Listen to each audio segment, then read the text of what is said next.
All right.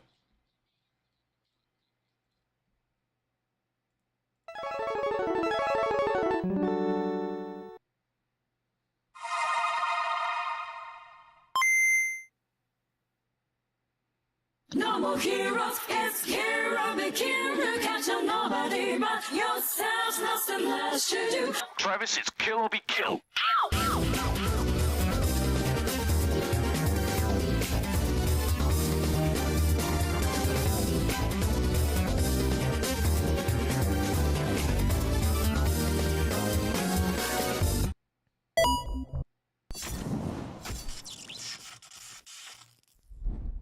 Okay.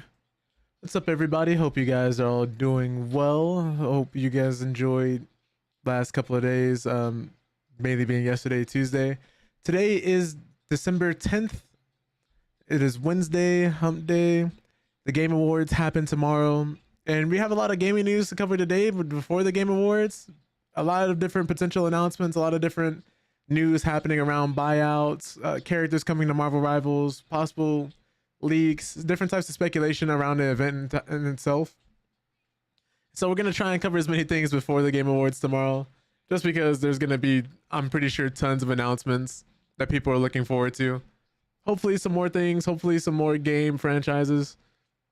People theorizing what the big giant statue is going to be. Some people believe they know what it is already. Some people have come out saying they solved it, then came back out and said it wasn't what they thought it was. Just a lot happening in the gaming space now. And while we can't cover everything, we can cover a lot. A lot of different things is going to affect you and I, possibly. A lot of different things that are just interesting to talk about in terms of what these companies are doing. Like, for example, Call of Duty changing its release schedule because Black Ops 7 basically flopped. But we got a lot to talk about, a lot to discuss. But I hope you guys are all doing well. Hope the world has been treating you nicely. And hope you take the opportunity to seize the day and just try to do something differently, something to improve yourself, something to change your situation if you're unhappy with it. Or if you're already happy in your situation, just doing something, I guess, to maintain the status quo. That all being said, I'm not going to keep you guys waiting too long, because I do kind of want to get into this gaming news, especially with the announcement of Rogue coming to Marvel Rivals, and I'm so happy she's a Vanguard, because it feels like they were adding a lot of DPSs and damage dealing characters and not really adding a lot of support or Vanguard characters like tanks, healers, anyone to kind of like mix in between that. Because I think one of the biggest reasons people play DPSs, besides there being so many of them, is because a lot of the cooler characters end up being DPSs. Pretty much if you're on the tank side of things, for a long time, people were either playing Doctor Strange or probably Magneto before they nerfed Doctor Strange and Magneto. Then people started playing Groot. People started banning Groot. But most people don't end up not wanting to play tank because he was either a thankless job or there really weren't as many interesting characters compared to the giant number of DPSs you had in the game. Same thing for supports. People were either running Luna Snow or Cloak and Dagger for a very long time before they buffed Jeff and made a lot of other changes and added some characters. Then making Gambit a strategist, for example, and Rogue a Vanguard was probably one of the best things they could have done, because it's going to guarantee people are going to end up playing characters because they think they're cool. And that's a big portion of people playing certain characters in certain video games. A lot of people will pick up a character and learn that character just because they think they're interesting or just because they look cool. And that's perfectly fine. But we just didn't have enough of that on the Vanguard and the support side because there's a disproportionate amount of DPSs in the game. So it's nice that they're, at the very least, I hope to start a trend of them adding more supports and more Vanguards, because we have plenty of damage in the game. We have plenty of damage in the game. Like, one of the best things they added with Gambit was anti-heal. Like, that's very nice. It makes playing against certain supports and certain characters a lot easier, and brings in some clear counterplay. But let me not just sit here and talk about it. Let me actually show you guys what the new season update is going to be, and let's look at some Rogue gameplay. I did take a look at it previously myself, but I wanted to actually stop myself from watching the whole entire thing before I got a chance to show you guys, because I try to keep these as realistic and as blind as possible. I don't like looking at things all the time preemptively. I like to keep my reactions, I guess, live for stream, so we can both experience the moment together. That all being said, let me pause this music. Because there's one thing I will say about Marvel Rivals, regardless how you feel about the matchmaking and the community, I will say the developers do listen. And that is a rarity. They listen for the better. Those emotes where you see Jeff getting a high top fade from Blade. Yeah, an artist in the community made that, and they went and paid that artist and actually commissioned them to work on that. The artists themselves came out and tweeted about it. The one who originally made the meme and the emote. Instead of suing that person or shutting down their page or trying to go after them for copyright reasons, they enlisted their help. Like, we need more companies to do stuff like that. They do a lot with the community involved, and they're actually pretty open about their process. Hello everyone, Guang Guang here.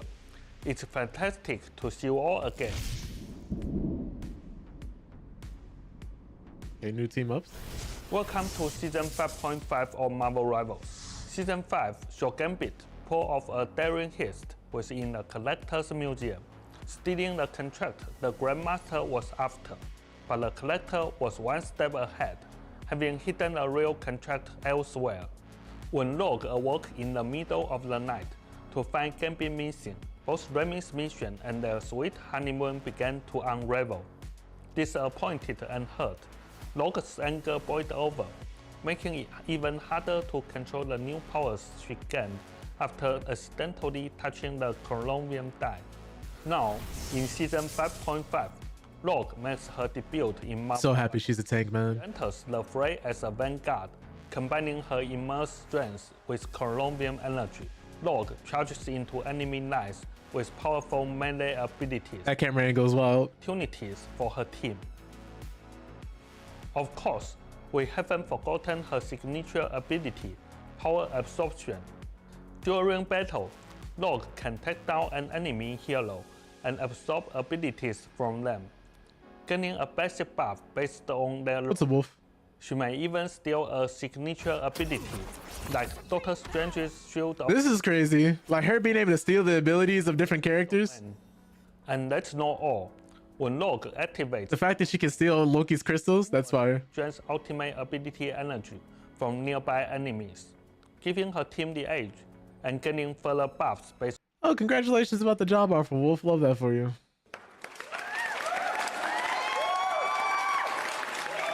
Love to see that. Love to hear that.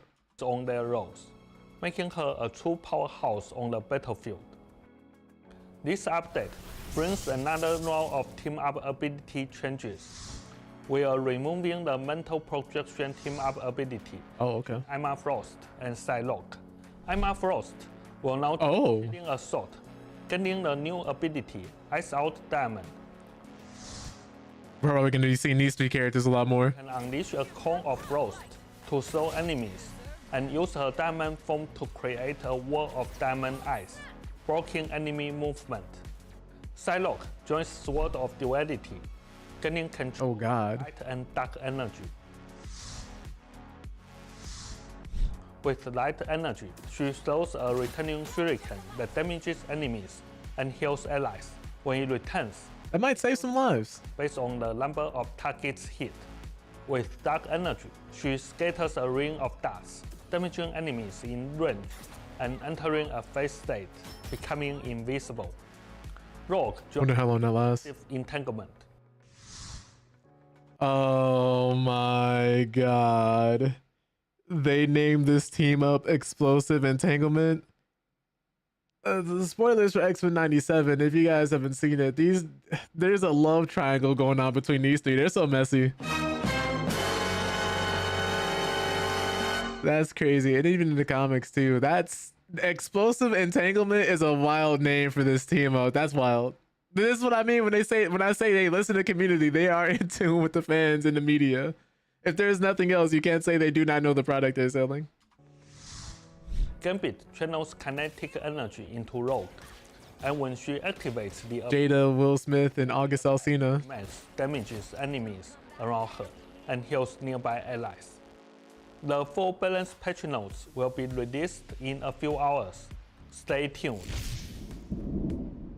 Crazy name. Jeff's Winter Splash Festival returns.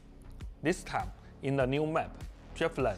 This map features an all-new three-way brawl with 3 unique Jeff builds Okay. with their own skill set, bringing even more fun and color to the winter season. Plus, we have a series of holiday Let's look at these. Okay. We got a new Squirrel Girl skin. I wonder who this is. I can't tell just by looking. Obviously, this is Daredevil. Or I guess not Daredevil. And I want to say this is Bucky. I don't know who this is, though. I can't tell from the stance just alone. It's got to be... No, I would have said Captain America. There's no shield. And winter-themed costumes and festive events line up. Oh, is this Groot? Or Diva? No, this is Diva. I didn't look on the right side here. I think this is a... I'm saying Diva. This is an Overwatch. This is a Penny skin. Oops. And then Cloak and Dagger. They look fantastic. They absolutely look fantastic. Like Cloak is sparkling. Dagger, she looks cool. Like this is a nice outfit for those two. And then this is a nice outfit too. Snowman themed mech suit for Penny Parker. I played way too much Overwatch. I immediately looked and said Diva. Oh no. Everyone celebrates this joyful time of the year. Jeff's Winter Space Festival and all the holiday special events kick off right after the new outfits, okay. update. Are all these recolors? These look like recolors. And don't miss the all-new mystery burger at Pim's Test Kitchen in Times Square. Also available after the December 18th. Eat it, and you might be surprised by the results. Zhiyong is still working on balance changes. Stay tuned for news on balance and detailed team-up ability changes. And as always, ignite the battle. Nice. So that's interesting. Those are the bigger season changes coming along with Rogue. Let's actually look at it. But again, congratulations on getting a new job, Wolf, especially in this economy and this time where apparently we're projected to be heading towards the worst job market seen since the Great Depression. Very happy for you. Love that for you. In fact, the data has gotten so bad, they said they're going to stop releasing the numbers and stop releasing the data because it's gotten so bad. I said, that's crazy.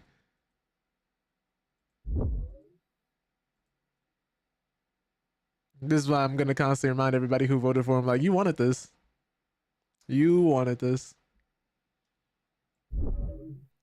Let's look at this Rogue gameplay.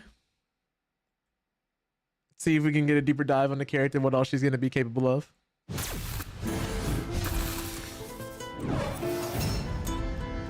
Your girl Rogue is ready. Ooh, the music.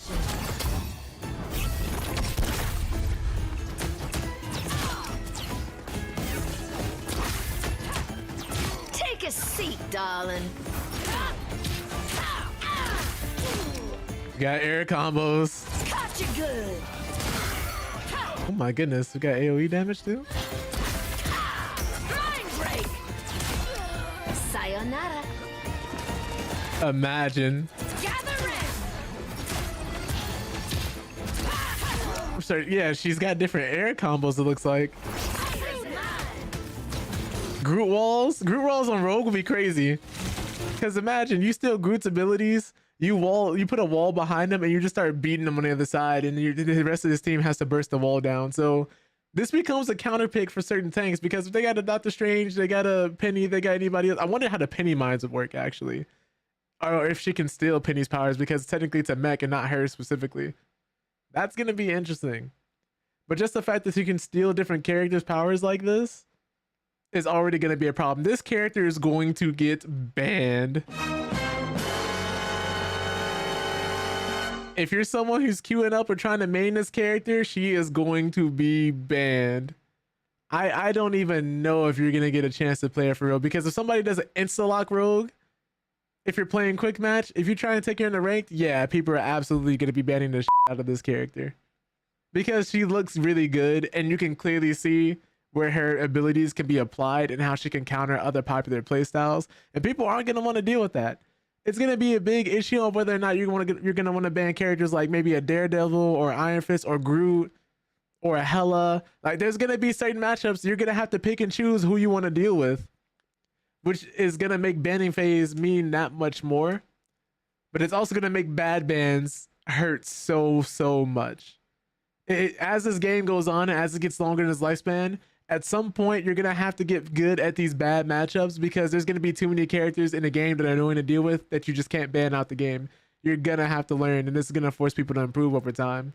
I think this will be an interesting dynamic, especially since so many people already don't like playing tank. You're going to have a lot of people coming out the woodworks, Gooners, and other people who just may like Rogue, who just want to play this character and all of a sudden can't because she's so strong. It wouldn't surprise me if, depending on what the community response is, that they might nerf her early if she ends up being a problem. We'll have to wait and see though. But she looks like she's going to be really good off rip and off principle. I'm hoping she's a high skill ceiling champion though, and maybe a little bit higher of a skill for, just because she looks like she's going to require some finesse and some knowledge to actually play.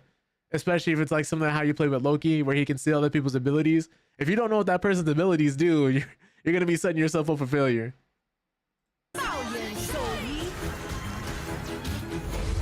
Oh, and keeping track of what ability she actually will steal from that champion, I think, is important too. Because I'm pretty sure you won't be stealing a person's entire kit. That would just be crazy. Better watch out. I'm feeling a little touchy today. The dive kicks is crazy. It looks like she's healing when she does that too. They kept the Southern Belle accent too. Well, not the Southern Belle accent, but the Southern accent too. That's dope, man. She looks really good, and she looks like she's gonna be a lot of fun. She comes out Friday, so if you guys are interested in Rogue or you haven't been playing Marvel Rivals in quite some time, I will say the game is getting better, but a large reason why people don't play this game is because of how toxic the community can get, and unfortunately, the toxicity is still there. So if you left because this game was getting a little more toxic and we weren't happy with the state of the community, I'm sorry to say that it's still a very much 50-50 toss-up whether or not you're going to get people who actually can use their brains and are respectable human beings, or people who are just there to ruin everybody else's day and everybody else's time. And if you don't play how they want you to play specifically, they're going to throw the game. It's still very much an issue and very much a problem, unfortunately. It's just a big problem with the genre in itself, I think. Similar to how MOBAs are, but how people play them, where people get a little too invested, a little too angry, a little too upset. Because again, if you're not playing this for money, if you're not playing in a tournament, this game shouldn't have you that tight. If there isn't $1 million on the line or some type of stakes at play, you're just fighting over some virtual points. Come on now. So you can flex your E rank. Come on now. But we're all adults here, at least most of us anyway. But that's going to be our Marvel Rivals news. Like I said before, Rogue is coming. So if you're interested in visiting the game, maybe come back with some friends so you don't have to deal with that. Because overall, the game is getting better and it's a lot of fun. Something that's not getting better, the complete opposite, in fact, though, is the fact that Paramount, now backed by Saudi Arabia's Public Investment Fund, has launched a hostile takeover bid for Warner Bros. Discovery one day after U.S. President Donald Trump says the Netflix deal could be a problem.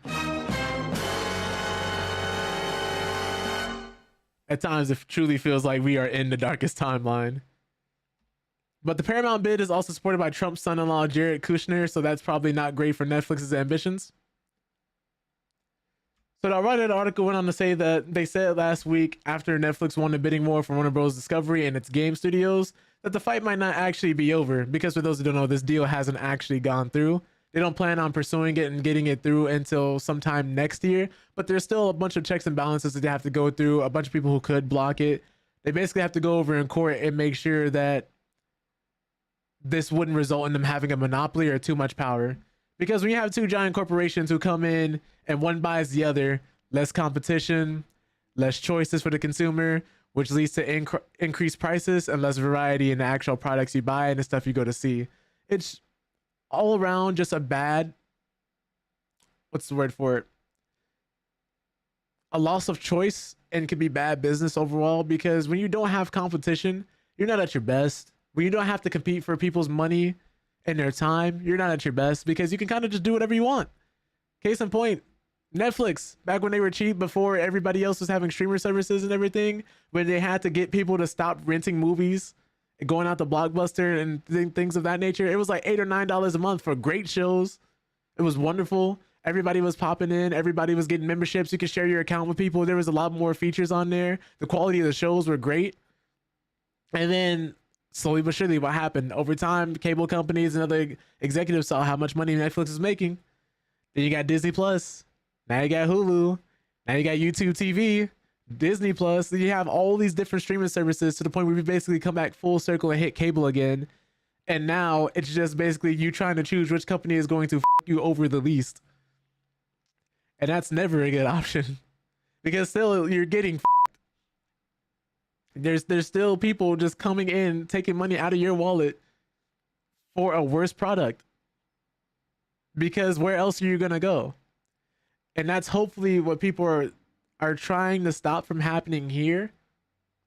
Because if Netflix were to buy Warner Brothers and they have control of the IPs like Mortal Kombat, a potential Injustice 3, if they even choose to grab the games division, because spoiler alert for the next article we're going to be reading later, they are not interested in the games division at all.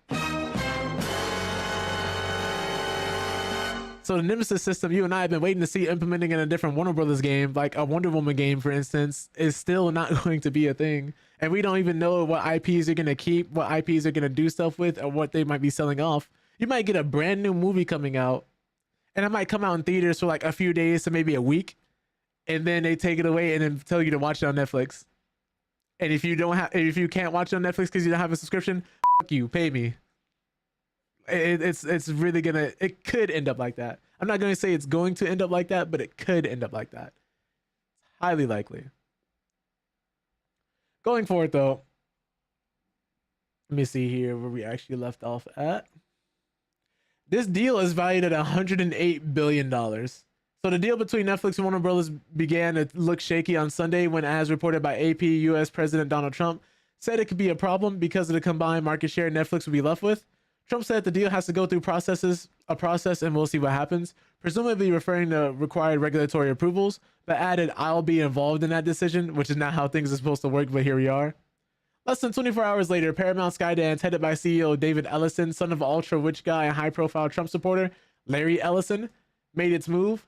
Paramount Skydance is offering $30 per share for Warner Bros. Discovery in an all-cash deal that, unlike the Netflix deal, includes the global networks division that was excluded in the Netflix deal.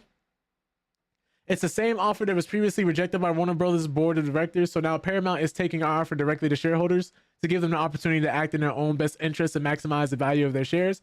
So instead of asking the company itself, they're asking the people who essentially run the company behind the scenes to buy them out of their shares and then gain ownership of the company that way.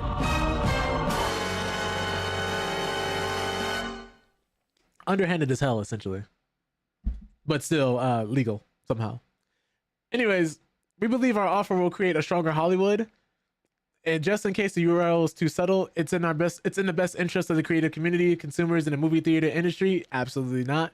We believe that they will benefit from the enhanced competition, higher content spend, and theatrical release output, and a greater number of movies in theaters as a result of our proposed transaction. We look forward to working expeditiously to deliver this opportunity so that all stakeholders can begin to capitalize on the benefits of the combined company. This is the part we should be focused on here. Because when they're saying we believe they will benefit from the enhanced competition, they're actually taking a whole entire business out of the game and putting it under their business. Higher content spend, which is their way of saying you're going to be paying more money for this membership. And theatrical release output, which I highly doubt because Netflix is not going to be putting movies in the theater when they could just have you watch it at home and pay for their membership. One good way they could have done this though, or spun this though, is let's say you go to the theaters to see a movie and you're like, man, I really want to go see this movie again, but I don't want to have to go out to theaters again. Like after the first time, or maybe if it's good enough, you might see it a second, third, fourth, or even fifth time if you're really hardcore. Let's say you want to see the movie again, but you don't want to go to theaters. One way they could have spun this is like, hey, we got it in theaters, but if you also want to come back home after seeing it in theaters, you can watch it again on our streaming platform and then get to experience that movie all over again without leaving the comfort of your own home, because you've already gotten an experience in theaters. Now, if you just really want to see the movie again, watch it here. That would have been a slam dunk for them. But you know what this is more than likely going to be? It's going to be in theaters for like a week, probably, if that. Maybe 3 at most. And then they're going to be like, all right, anybody else who wants to see this movie, you're going to have to come see it on the streaming service. And what's messed up about this is back when we used to get DVD releases and things of that nature, you had physical media so that anytime you wanted to go and watch the movie, you could again, which would have circumvented the problem entirely, because if the streaming service goes down or they lose access to the license of the IP, where else are you going to go watch this? You might have to pirate it, allegedly, or go on some other site, allegedly, in order to see it again. If they lose access to the IP or there goes some type of copyright dispute where all parties weren't, what's the word for it, properly taken care of before they decided to put in their streaming service for whatever reason, because, you know, anything can happen in business nowadays. It's a lot of theory crafting. Some people call it fear mongering, but we also have to be very realistic about what these corporations and companies will do. Because anytime you think that they wouldn't do something, unfortunately they would. Let me go forward here though. Paramount also said that it's highly confident in achieving expeditious regulatory clearance for its proposed offer. My bad. Paramount also said that it's highly confident in achieving expeditious regulatory clearance for its proposed offer, whereas the Netflix acquisition would face multiple protracted regulatory challenges across the world, as well as increased execution risk because Netflix has never done a big deal like this before. And then these are their two comparative offers. I'm not going to go through them individually, but if anybody wants a link to the article or to look at this a little more closely, like for example, when this gets put into a YouTube video, you can pause to read. I'll even zoom in a little bit here to make it a little easier to see. Just because I'm running on a little bit of a, what's the word for it, time crunch.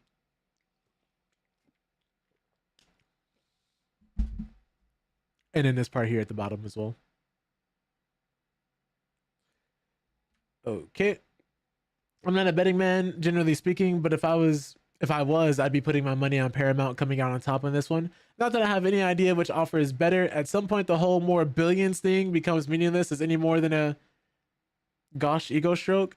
But a December 8th SEC filing indicates that Affinity Partners, investment firm owned by Donald Trump's son-in-law, Jared Kushner, is one of the deal's backers, and that is a significant advantage. And Kushner isn't the only big Trump guy supporting Paramount's offer. Saudi Arabia's public investment fund, headed by Crown Prince Mohammed bin Salman, is in on the action as part of a combined $24 billion commitment that also includes Abu Dhabi's Lamad Holding Company PJSC and the Qatar Investment Authority. Despite recent reports that the PIF is cutting back on such things. Yeah, because then these guys just go out. Yeah, literally right here. This would be at least the second time Jared Kushner and bin Salman have worked together on a big money buyout. They previously teamed up for Saudi Arabia's recent $55 billion buyout of Electronic Arts, which previously they said they were cutting back spending and spending a little too much money, and then here they go buying another company again. But Chinese tech giant Tencent was also set to back Paramount's Warner Bros. Discovery bid, but was removed as a financing partner over concerns that its presence could leave the proposed takeover subject to review by the Committee on Foreign Investment in the United States.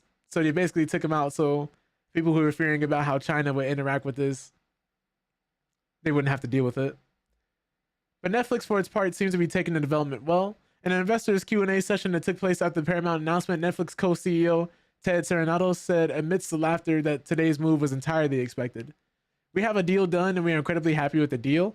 We think it's great for our shareholders. We think it's great for consumers. We think it's a great way to create a product. Create and project jobs in the market. Protect jobs in the market. I can't speak today. And the entertainment industry. Oh my God. Protect jobs in the entertainment industry. I have to actually look at the words. My mind was on autopilot. We're super confident we're going to get it across the line and finish. So we're excited. And apparently not everybody's happy with this move, which if you're a consumer, you shouldn't be. But recently, Paramount's Twitter page was hacked. And their bio was updated as to say proud arm of the fascist regime. Because once Trump got involved, this is just, it's pretty much hit the nail on the head. But we have some more news regarding these kinds of deals going on as well. As besides Warner Brothers, Netflix even considered buying EA and Disney. And a new report reveals that Netflix considered acquiring Electronic Arts, Disney, and Fox, but none of those deals ever came to fruition. Netflix is a new big dog in town ever since it announced that the company would acquire Warner Bros. For $82.7 billion in 2026, likely giving it access to studios like NetherRealm, Rocksteady, TT Games, and Avalanche. New details revealed that they have considered buying other major companies, including EA and Disney.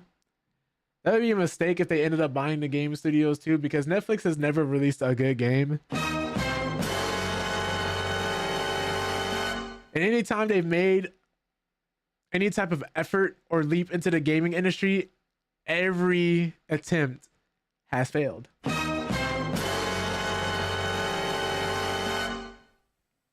But a new Bloomberg report about Netflix CEO wooing Trump ahead of Warner Bros. Bid says the company considered acquisitions of EA, Disney, and Fox.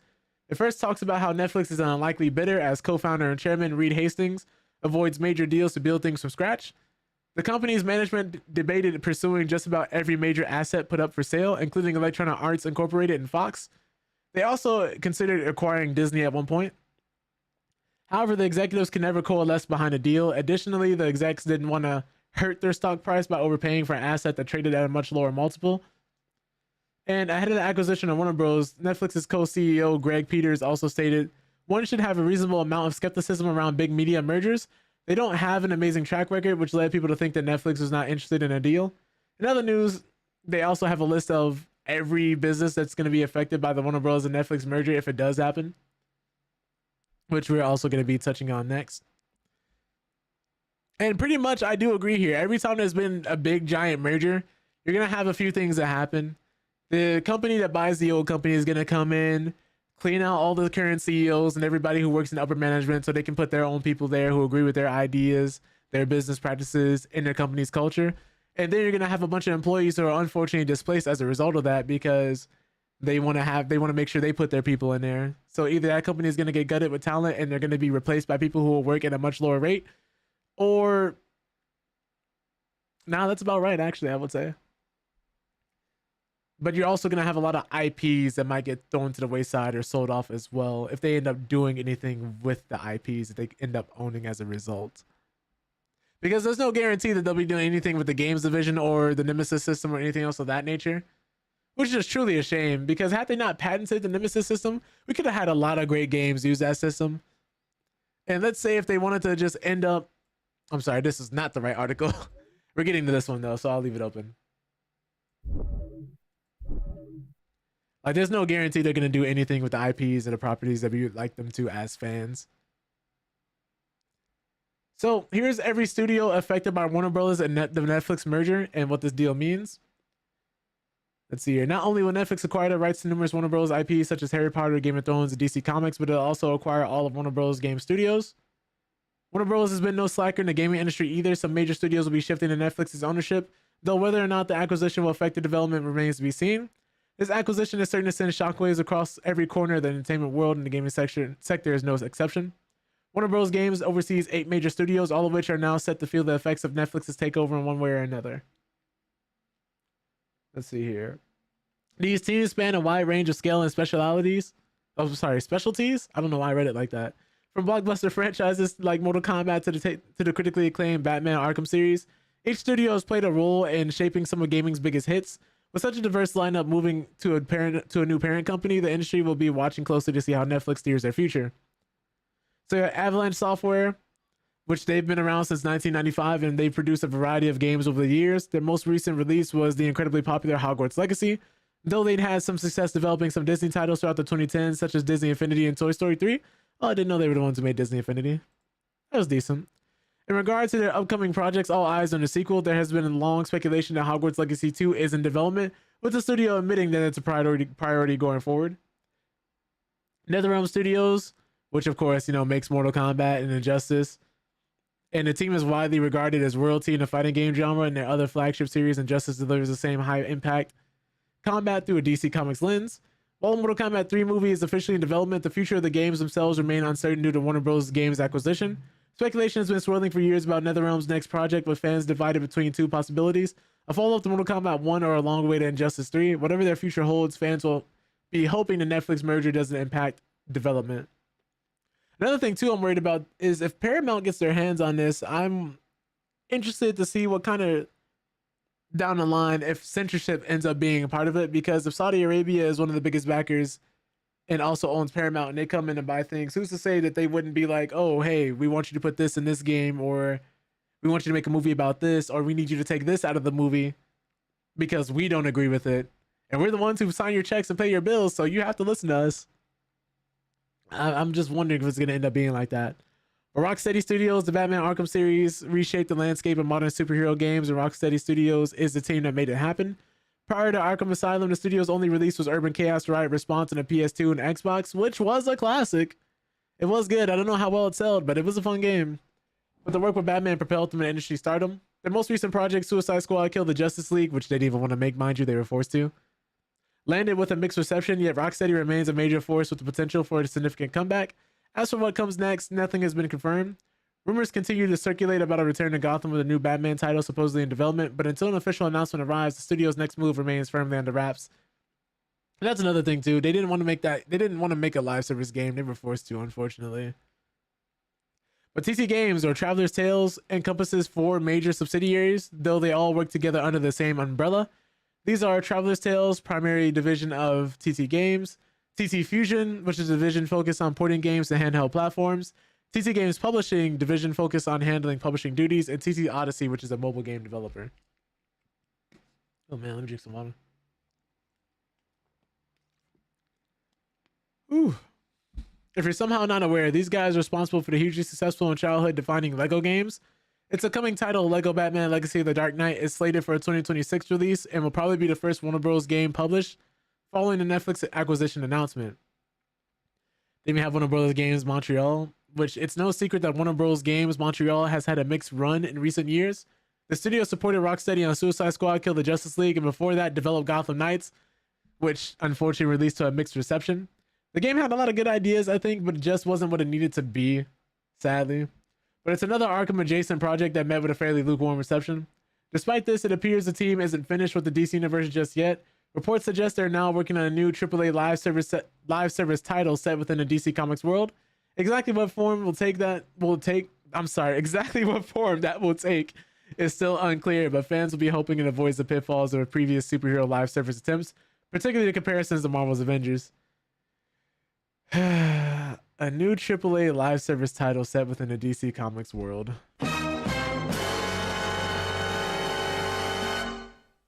Oh shit. Here we go again. It's just the last couple have not worked, so what are we doing here? But Warner Bros. Games Boston is best known for its work on MMORPGs such as Dungeons and Dragons Online and Lord of the Rings Online. And for Warner Bros. Games New York, they work with developers to build online features and communities for video games. It's not directly involved with developing a standalone video game. And then you have San Francisco, the San Francisco branch, which is a division of Warner Bros. Games that specifically works on mobile releases and titles, utilizing IPs such as Harry Potter and DC Universe. Let me see here if any of this has information we haven't covered yet. Yeah, this is literally just going over everything we just discussed. But as the headline you guys might have seen earlier stated, Netflix considers Warner Bros. Games to be pretty much worthless. That's right. Instead of buying them for the games and movies, it appears that Netflix is pretty much going to be buying them for the movies and TV shows and not their games, even though they have a game division. It's unbelievable. Pretty much par for the course though, because as we stated earlier, their foray into video games has not been great, and their attempts into video games have been awful, to say the least. They got mobile games, pretty much. That's about it that you can play through Netflix. But the entire gaming division behind Hogwarts Legacy and the Arkham franchise wasn't even factored into the price of Netflix's bid. The news that Netflix is trying to buy Warner Bros. didn't ever look like it would be good for video game players, but a recent investor call by the streamer suggests things are a whole lot worse than we previously imagined. Netflix co-CEO Gregory Peters told investors that when it came to Warner's gaming division, it didn't even factor it into the $83 billion deal. It was apparently considered to add nothing to the company's overall value because they're relatively minor compared to the grand scheme of things. Warner Bros. Games hasn't exactly shown of late, with multiple closures of extremely talented teams and the recent flops of Multiverses and Suicide Squad Kill the Justice League, but it's still hardly minor. For one, Hogwarts Legacy was the best-selling game of 2023 in the US, more popular than that of Call of Duty, selling 34 million copies in its first year. That's billions of dollars in revenue. Then you've got the Arkham franchise, Mortal Kombat, plus the infinite money machine that is every single Lego game from Star Wars to Harry Potter to Batman. Yes, it's suffered as much as every other arm of the company under David Zaslav, but it's not something you'd immediately write off as worthless. However, that's the price of Netflix to put on Warner Bros. Games when bidding for the whole company. While they definitely have been doing some great work in the game space, we actually didn't attribute any value to that from the get-go because they're relatively minor compared to the grand scheme of things.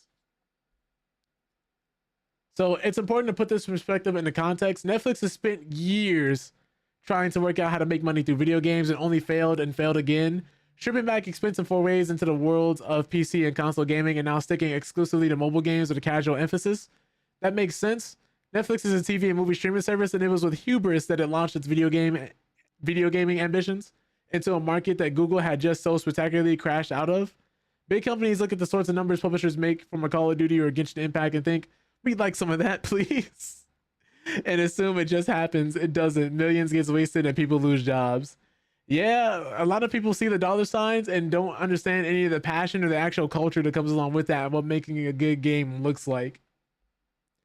And unfortunately, it leads to this. Millions of dollars get wasted and people lose their jobs.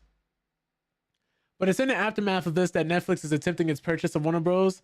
So on some level, you can understand why a company so disillusioned with gaming might be so laissez-faire with this aspect of the prize.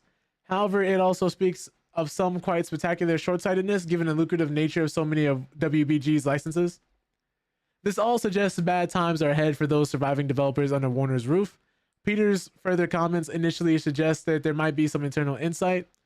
He says, we're now super excited because some of those properties that they've built, Hogwarts is a good example of that, have done quite well, and we think that we can incorporate that into what we're offering.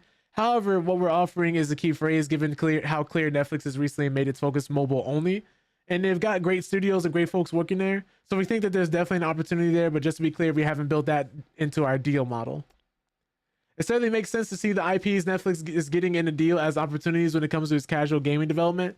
The local games are already mobile friendly and have a broad family audience, while licenses like Harry Potter and Batman can be milked in an endless stream of mediocre cell phone games. Oh God, I hope not. What is it? One of the current Arkham games we've gotten is a VR game. Could you imagine the next Batman Arkham game we get as a mobile game? I would be upset. I would be mad upset. But hopes for further entries in Rocksteady's Arkham franchise seem unlikely to be met, let alone with the new owners reviving what Warner Bros. Once did best. With the game series like Shadow of Mordor, Fear, and other cruelly abandoned Monolith properties. Didn't they shut Monolith down as well? Hold on. The studio that made the Nemesis system? Hold on, Monolith Game Studio shut down. Oh God, yeah, 9 months ago. Jesus, yeah, they shut down the company that made the Nemesis system. What is happening? It's unbelievable. No wonder they're struggling financially. But that's unfortunate. That's just more news coming out about the Paramount throwing their hat into the ring when it comes to Netflix trying to buy Warner Bros. And Netflix saying what all they're interested in when it comes to buying Warner Bros. So if you're someone who's hoping that they were going to get maybe a new game with a Nemesis system from this Netflix acquisition, I'm sorry to say that don't hold your breath. Don't get your hopes up. Probably not going to happen anytime soon, if ever again. At least it's probably more than likely not coming from anything underneath Warner Bros. Or Netflix. Let's talk about another company that's not doing so well, though. And this is why I say it's so important to vote with your wallet. Because if nothing else, if complaining on the internet won't do anything, if lighting up the company's mentions, if... what's the word for it? Badly reviewing a game does nothing because the company already has your money. You can always vote with your wallet. Your voice matters. These companies will listen if you start hitting them where it hurts the money. Case in point, for what feels like the first time in years, Call of Duty is changing its release strategy. Black Ops 7 is one of the worst performing games in the series. Nobody's buying it. No one's playing it. If a company is doing something you fundamentally or morally do not agree with, do not give them your money. They will be forced to do something different and or change because they want your money. And in order to get your money, a company will do everything in its power to do so. Case in point, Call of Duty, again, at a studio known for annual releases, pretty much no matter what, is going to be changing that strategy. Let's read the article. Activision has revealed that it will no longer be releasing Call of Duty's Modern Warfare or Black Ops titles back to back, as the company will strive to give players a completely new experience to enjoy every year. Call of Duty has been releasing a new title every year for quite some time, but it seems as if the current strategy of launching titles within the same subseries back to back has not worked out for Activision. That's putting it lightly. leading to some significant changes in the way the company plans its major releases. While there's no way of knowing what exactly goes into making such decisions, it seems as if Call of Duty Black Ops 7 has struggled to find its audience. While it was revealed that the title topped the PSN charts in November, it has struggled to find the same level of support on Steam, with its concurrent player count peaking at around 100,000 players shortly after launch. Analysts like the game business's Chris Dring have claimed that Xbox dropped the ball at a crucial moment. Many fans have also expressed some burnout with the franchise and complained about the use of AI-generated assets within the title. While Activision has not spoken directly about Black Ops 7 sales, its decision to change the way it releases the franchise's entries made it indicate that the game isn't meeting certain expectations. That's because the game is not good this year. Unfortunately, this year's Call of Duty is ass. Like it's bad, and I'm someone who loves a lot of Call of Duty games. Like I stated it before: Modern Warfare 2, Black Ops 1 and 2. Like Black Ops 1 through, I'd say 1 through 3, I really enjoyed. 4, I'm kind of like but 6, I still played. I didn't hate 6, but when it came to 7, when they had us storming a base with a bunch of zombies in there, doing kaiju battles, unable to actually save your progress on a campaign, having an always online campaign, on top of just being so tone deaf and losing its own identity. We had the Nicki Minaj skins, the Beavis and Butthead skins, the Homelander skins, like all these different things happening in Warzone on top of having changes. Call of Duty is in one of the worst shapes it's ever been in. Case in point, we have the sales, we have the Metacritic scores to prove all that. We have the data to go along with this. It's not just me ranting and just trashing Call of Duty for the love of it. Like, no, I hate to see things do badly. I don't enjoy seeing things fail. I don't enjoy watching long-standing franchises like this not do well. I come from wanting the best in people and wanting the best in companies and corporations. I'm someone who wants things to succeed. So I always get a little disappointed when I see things fail. But also, if you're doing the same thing over and over and over again, and you have people telling you over and over and over again they don't like what you're doing is not correct. Because keep in mind, Call of Duty coming out every year means you have no time to miss it. We don't have any meaningful time to actually innovate and try new creative ideas. People are getting fatigued with the franchise and the series. This year, people are just going through the motions. Even popular streamers who are streaming the game are kind of like, yeah, it's okay. It's just more Call of Duty. Whereas if they took a break and gave us some time to miss it, they would have a better chance of doing better and performing better. Because it gives people something to look forward to, instead of going through the motions and buying the next game the next year because it's a new version of the game in that series. Take Battlefield 6, for example. Battlefield 2042, Battlefield 5. Those games were ass. They were bad. So much so, it forced them to take a few years off and to come back. And now what? Battlefield 6 is up.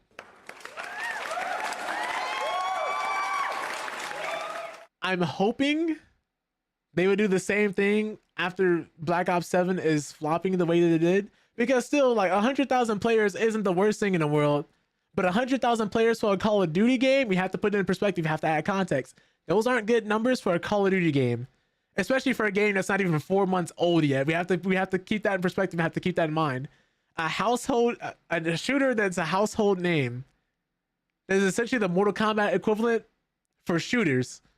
Because people treat Mortal Kombat the same way, no matter what. Because of name alone, it will sell in some capacity. But just like Mortal Kombat 1, the further the game has gone on, the longer the lifespan, the more the sales decrease, the more people started to feel fatigued, the more people just felt uninspired, because this game just does not do anything besides the base, shooting, the core aspects, the core gameplay. Well, everything else surrounding it has been pretty terrible.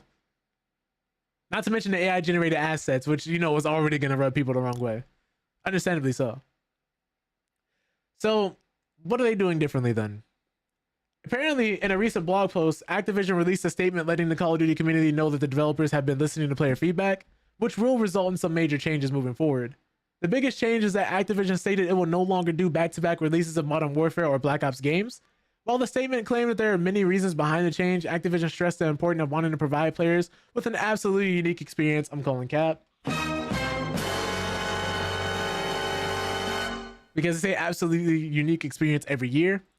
It's clear that many players are unhappy with the current Black Ops 7 experience, as the title currently has the lowest user score in Call of Duty's history on a review aggregator site Metacritic. And I want to say, if you've been enjoying Black Ops 7, cool, keep having fun with it, keep enjoying it. Don't let, me get you down. But if you're just wondering why the last couple releases have been pretty bad, it's worth looking into. If you want this series to get better, stop buying their games. They'll have no choice but to. With a new entry coming out every year, it makes sense that not every Call of Duty title can be a breakout success, as it's hard to hit such a high benchmark every 12 months. I agree. The release of Black Ops 7 also isn't the first time Activision has launched 2 games within the same sub-series back-to-back.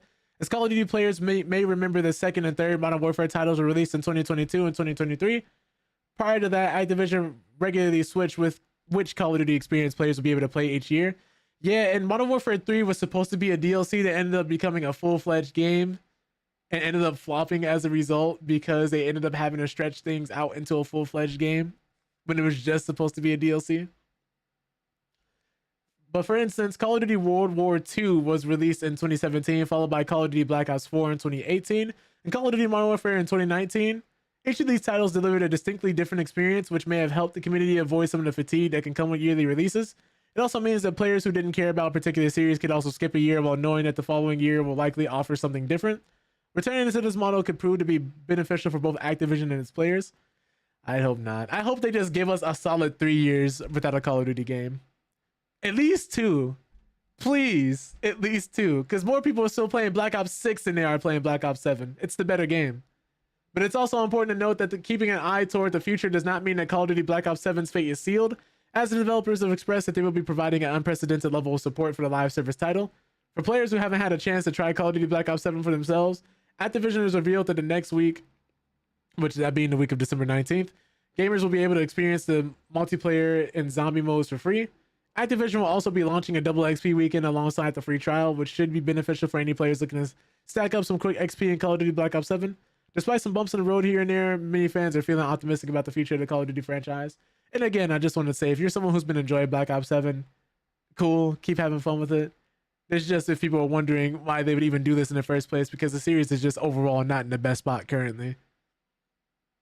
And again, if you're someone who wants the series to improve and do something different, don't buy their games and don't play them. And it'll force them to have to do something different. Yes, other people will buy them, but that doesn't mean you have to.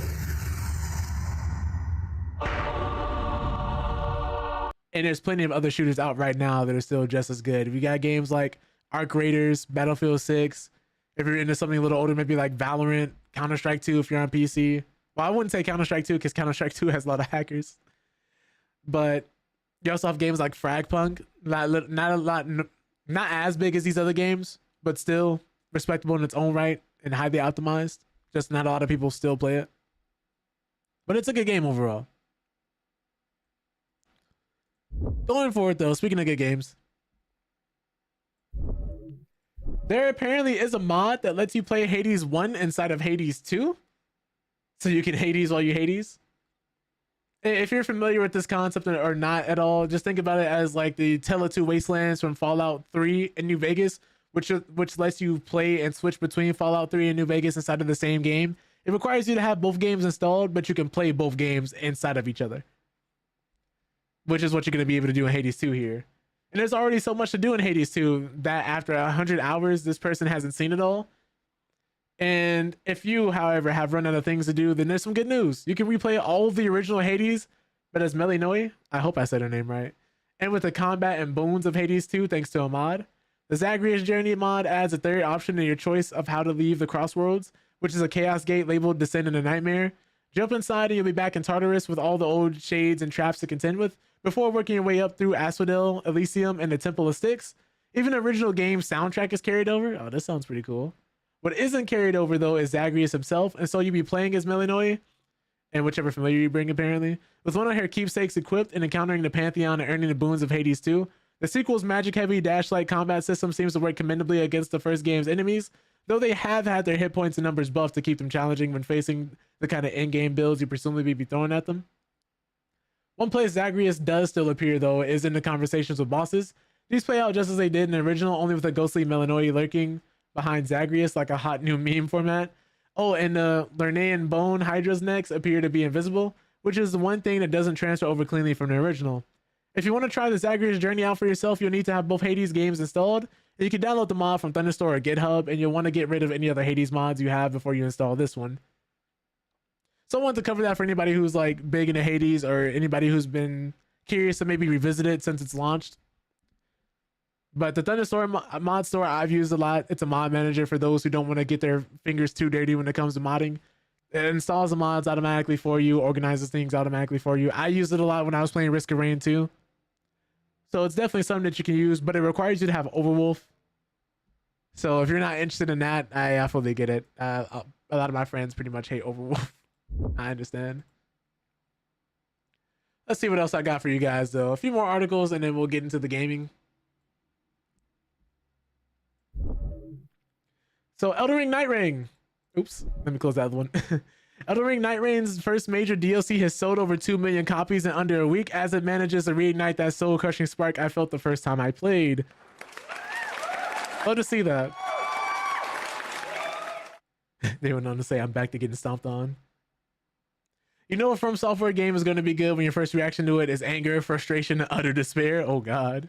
I've had an inverse reaction to the start of every Dark Souls, Elden Ring, and Demon Souls proclaiming to anyone who'd listen that I'd never touch any of these games again, only to then put hundreds of hours into them. If nothing, I'm nothing if not consistent. So Elden Ring Night Reign was no different in this respect. Dropped into the chaos that is Limveld, I had no idea what was going on or why I had just spawned next to one of the Godskin duo at an Evergale. It was rough entry into the game and I hated it, but then I played another round and started to join the dots together. Snapped to 200 hours later and I had beaten all the Night Lords in their Everdark variants. But the games are strangely easy. Well, FromSoft must have heard all my bragging because the latest DLC, Forsaken Hollows, launched last week and it's rough. I've been repeatedly stomped on by the 2 new Night Lords, the Balancers, and the Dreglord. And whether I'm playing one of these new Nightfarers or not, I can't even get past the second Night Boss sometimes. Why is that Demon Prince so angry and who thought it was a good idea to let Curse Blade and Divine Beast Warrior team up?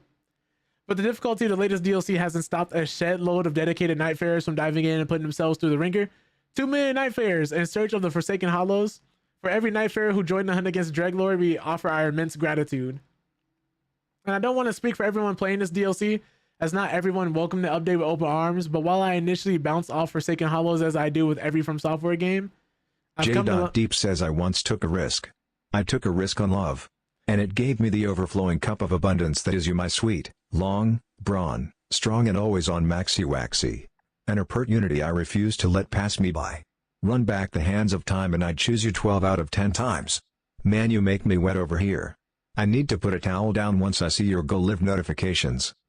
I need to put a towel down once I see your go live notification. Hey, yo. I beg your pardon. Yo. I beg your pardon. What do you say? I sentence you to 3,000 lashes for conduct unbecoming a black man. What's up, Jay? Hope you're doing well, bro. Appreciate you coming in. We're just covering this gaming news. About to get over in a few more of these articles before going forward. Trying to keep the people informed. Where did I leave off on? Let's see here. The new map is only just starting to click as I learn where I can and cannot go. What's the best order to go out about exploring the map and which points of interest are actually worth my time? But starting again from scratch has actually been really rewarding. Lash Me Harder is crazy. Oh, man. It's no longer a guarantee that I'll hit level 15 before I reach the Night Lord or that I'll even make it past the first or second Night Boss. There's no more floating through fights. You need to make every hit count. There's no telling how long this will actually last though. Like with the base game, all it takes to master From Software games is some dedication, grit, and practice. Players will likely turn getting through the new map and bosses into an art form very soon, but I'm just going to embrace the chaos until that happens for me.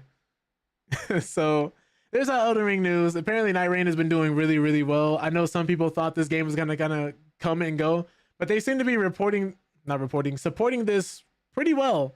Adding DLC, people want more Night Reign. They're giving it to them. People wanted a better challenge and harder bosses. They're giving it to them. So if you're someone who's been visiting Night Reign or wants to come back, this might be one of the best times to do so.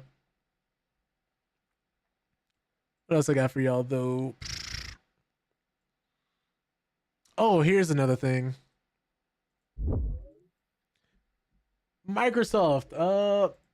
We talked about them killing the Promises Perfect Dark reboot, but Take-Two has apparently snapped up its leads for a new 2K studio. So Daryl Gallagher and Brian Horton will work together on a new, yet to be announced project. I hope it's another Perfect Dark game. They probably can't do it though, because Microsoft owns Rare, and then Rare, as a result, made Perfect Dark, so it probably wouldn't be another Perfect Dark game. I hope we get something of like a spiritual successor though, because the original Perfect Dark was dope. And I'm one of the rare few people who like Perfect Dark Zero, but that's neither here nor there. When Microsoft laid off an astonishing 9,000 people in July, the long-awaited Perfect Dark reboot was among the casualties. The main studio working on it, the initiative, was shuttered, but co-developers Crystal Dynamics tried to salvage the project by cutting a publishing deal with Take-Two. The deal never eventuated because Take-Two and Microsoft couldn't agree on who would retain ownership of the Perfect Dark franchise. Nevertheless, it looks like Take-Two did get something out of those discussions.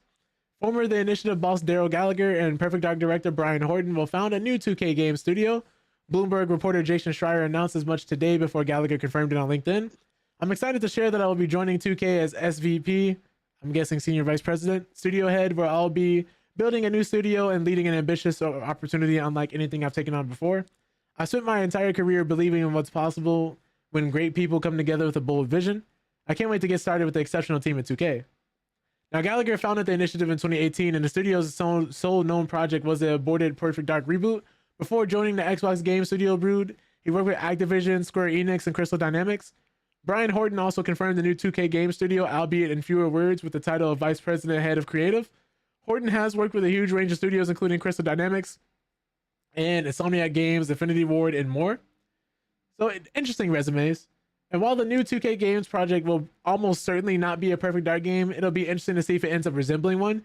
If it does, that couldn't be a bad thing. Ted Litchfield absolutely loved what he saw the reboot in 2024, making Microsoft's unceremonious cancellation of all the more painful.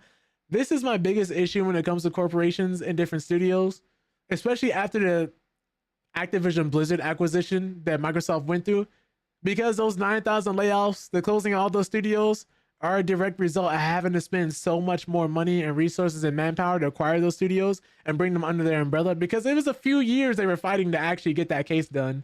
And unfortunately, while they got that case done, they ended up shutting a bunch of studios down as a result.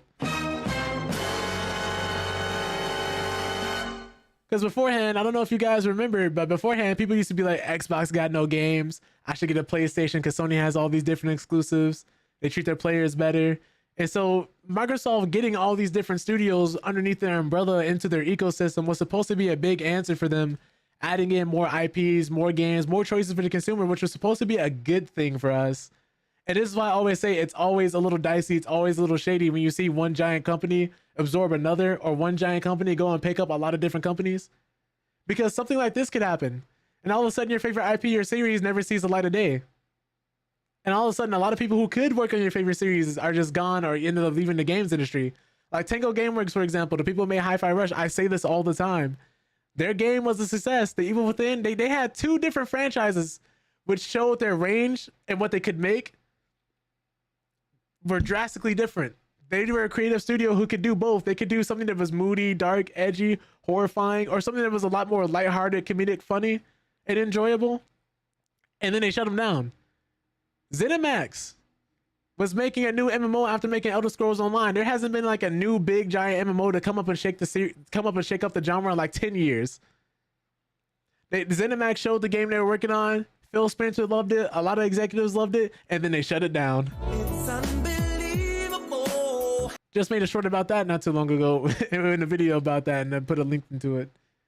By the way, if you're on YouTube, hit the like button, because it really helps me out and it helps more people see the content, and it helps me keep more people informed.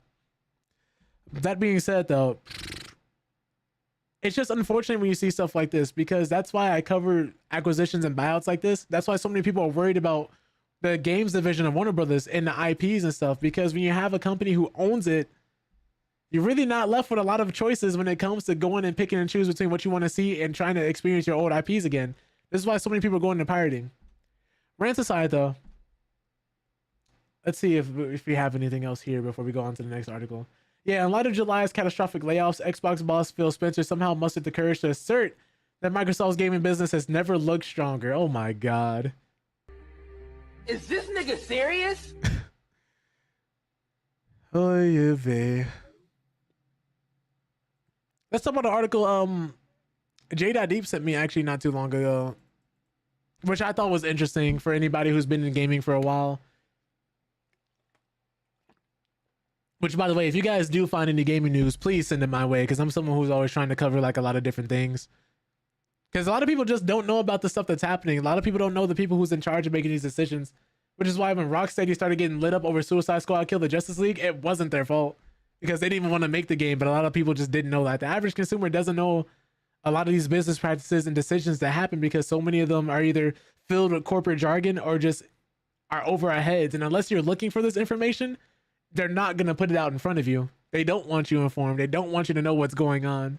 They want to convince you that every move and bad practice and decision that they're doing is in your best interest, when really it's in theirs. It's just to get your money in their wallets. 9 times out of 10. But I thought this was really interesting. I wanted to bring it up, and I thought it would be a nice talking point, especially when it comes to like mental health and how the games we play and the content we consume impact us, and how we feel about certain things and the lessons we are taught. Because keep in mind, if you're someone who grew up during the 90s, early 2000s, you would think like a lot of the different TV shows and a lot of different games and then the media is very, very different from the type of games and stuff that comes out today. Like you had shows like Rugrats, Hey Arnold, Teen Titans, Clifford the Big Red Dog. You had Caillou. You just had Dragon Tales. All these different cartoons and stuff that could possibly teach you life lessons and have different messages within them. Even like Dora the Explorer, which would teach you how to like notice things and point out things, communicate. Sesame Street, a lot of different things that could be educational but entertaining at the same time. Mr. Rogers, Bob Ross when he was still live painting and stuff like that. The content and quality was different. Granted, you still had some stinkers still back in the day, but you also had this thing with video games. You had stuff like Quake. You had things like the old Metroid games, which back when they used to do Metroidvania's good. You had the Metal Gear Solid games. You had all these different classics. Kingdom Hearts when it was still good. Halo, Mario, Zelda. You had all these different games that would teach you different concepts, and different shows that would teach you different concepts and how to think, and how to work through problem solving. And this is one of the reasons why I think we wanted to talk about games and how they affect our brain today, because a lot of the times, a lot of it's just built around instant gratification, immediate rewards, rushing your head with dopamine. And a lot of people who've been playing video games today, when it comes to things like loot boxes and skins and unlocking stuff like that, the same neurons that fire in your brain when you're gambling are the same neurons that fire in your brains nowadays when you're playing video games, unlocking things. There are people who are playing Helldivers 2, for example, when they did that Halo crossover. Somebody was actually pissed off because they could not buy the skin and instead had to earn it by playing the game. It's unbelievable. We've lost the plot. Well, let's go on and read this here. Granted, this is on Instagram, but they actually did cite their sources and I actually did read through them. Obviously couldn't cover all of them, but there are some reputable sources here. And at the very least, I thought this would be an interesting talking point. Not saying that everything in here is for absolute 100% fact, but just thought we could have an interesting discussion and topic built around it. So this is like the headline here. A psychologist explained why 90s kids think differently than Gen Z. The games you played as a kid literally rewired your brain, and here's what changed and why it matters more than anyone realizes. And he went on to say that he said something shocking. 90s kids didn't just play games, their brains were trained by them. Mario, Sonic, Prince of Persia, 3 lives, no hints, no tutorials. Failure wasn't optional, it was part of the game. You learned patience, you learned planning, you learned how to tolerate frustration, lose, restart, die, try again, fail, figure it out. Yeah, a lot of them didn't have mini maps. A lot of them didn't have a quest marker pointing you in the right direction to go. Morrowind is a good example of that, I believe. And if you died, you just kind of had to figure out the boss patterns. You couldn't go to YouTube and be like, oh, I can watch the walkthrough. Maybe like the Rad Brad or MK Ice and Fire or, you know, Gamers Next. Like different, what's the word for it? Different media outlets, different YouTubers couldn't cover the game for you. You maybe had to wait for an X-Play segment and hope they went over that portion of the game to show you like a cheat code or something. But you had to learn how to beat the game yourself. Case in point, I remember growing up, like I'm the youngest in my family, right? And I have older brothers and older sisters who I would come in and be that kid and be that brother, be like, hey, can you come beat this level for me? Because I couldn't do it. And at one point, I remember like one of my brothers was actually coming in and trying to beat the level for me, and he couldn't beat that either. So we were both just kind of stuck sitting there. So for the first time, it's either him and I work together to overcome this obstacle in a video game, or we just had to stop playing the game. Like maybe if you had Game Informer or like got a magazine back in the day, you could read that and get a walkthrough that way. But other than that, if you weren't someone who was privileged enough to be able to own a Game Informer, maybe to have access to the internet and stumble across a forum where somebody was talking about the boss or section of the game you're stuck on, you had to figure out that for yourself, or go kick rocks and not play the game. I remember playing Metal Gear Solid 3, being in the end boss fight as a kid, not knowing what the I was doing. And then having to come in and try to out-snipe this old man who had better positioning, better sense, and knew exactly where I was because I was just running around in the open. I was a kid. What was I doing? Trying to assassinate this old man in the woods.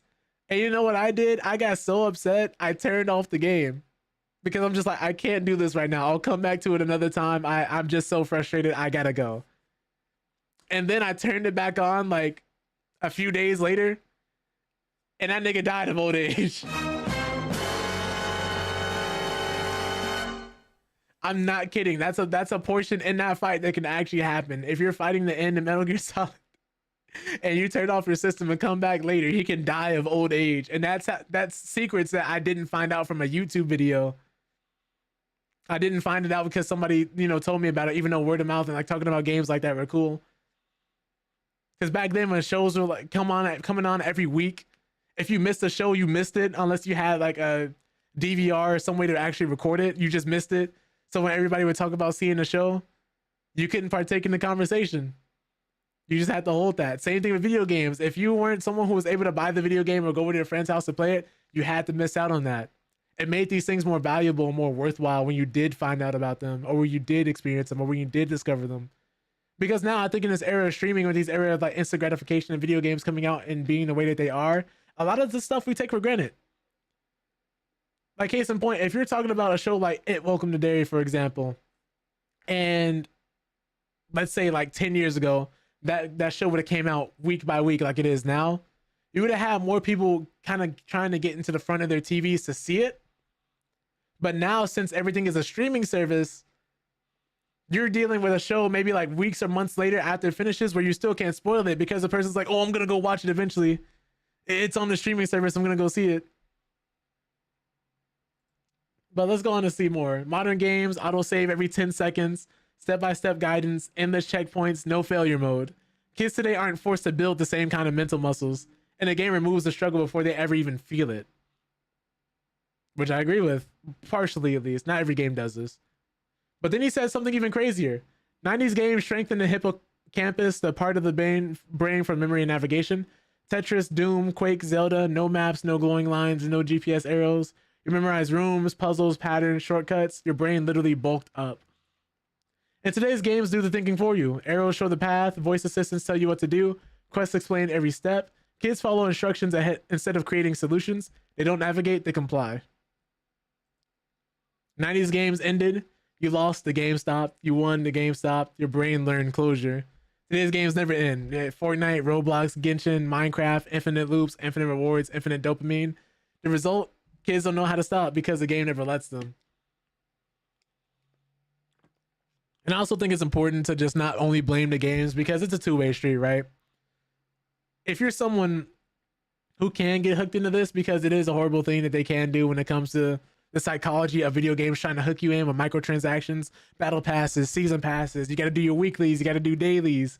You got to do your seasonal events. They're essentially giving you homework so they can monopolize your time and make sure that you get as invested into this game as possible. Because keep in mind, if you're spending $20 on a battle pass, you're like, man, I'm going to make sure I get my $20 worth out of this battle pass. If you buy a season pass, you're like, man, I may not like the game, but I spent money on the season pass. I have to go back and play it. That's sunken cost fallacy. You've already spent time, effort, and money into this thing. You don't want to rip yourself away from it. Versus if you bought a game on a PS2 or the original Xbox or the GameCube, whatever it was system that you're playing back before, I would say the PS4, Xbox One era, because that's like right around the time season passes and battle passes like really, really became a thing. Like hit the mainstream. You played a game, you enjoyed it for what it was, and maybe you came back to replay it every once in a while. Maybe shared it with a friend, maybe let somebody borrow it. But it wasn't, oh, we have a 10-year plan for this game. It wasn't, we have a 5-year plan for this game. They weren't trying to sell you on content they're making in the future so you could buy it now and stay now. No, the game had to be good, because if the game wasn't good when it released, their studio shut down. Like, what do we... I'm getting off track. I'm getting off track. Let me go forward. A parent told the psychologist, my son doesn't end the game ends him. 90s kids chose when to stop. Gen Z is captured by the design. And that's what this all is. It's by design. And remember this, gaming was social, real social. You sat on the same couch, shared controllers, argue, laugh, pass levels together, offline connection, real bonding, real community.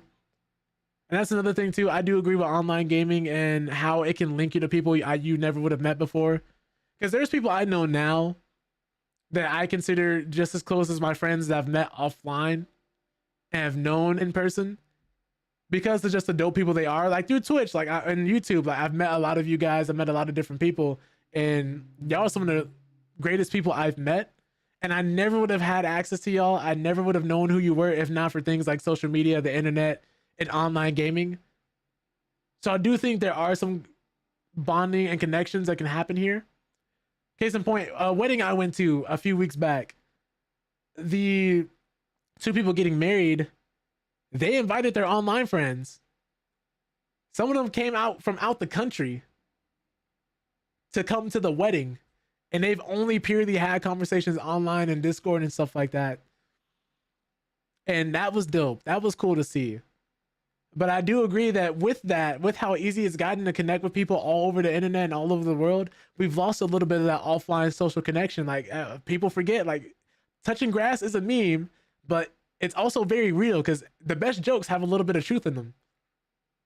They absolutely do. When you tell somebody to touch grass, like after a while, some people are just so chronically online, they may not even realize it anymore.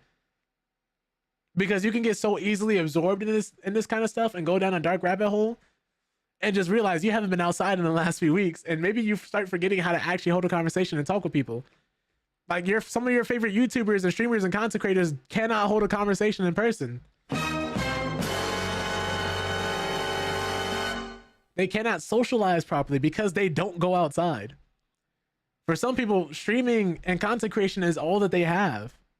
And it's truly a sad thing to see, because after a while you forget to just be a human being.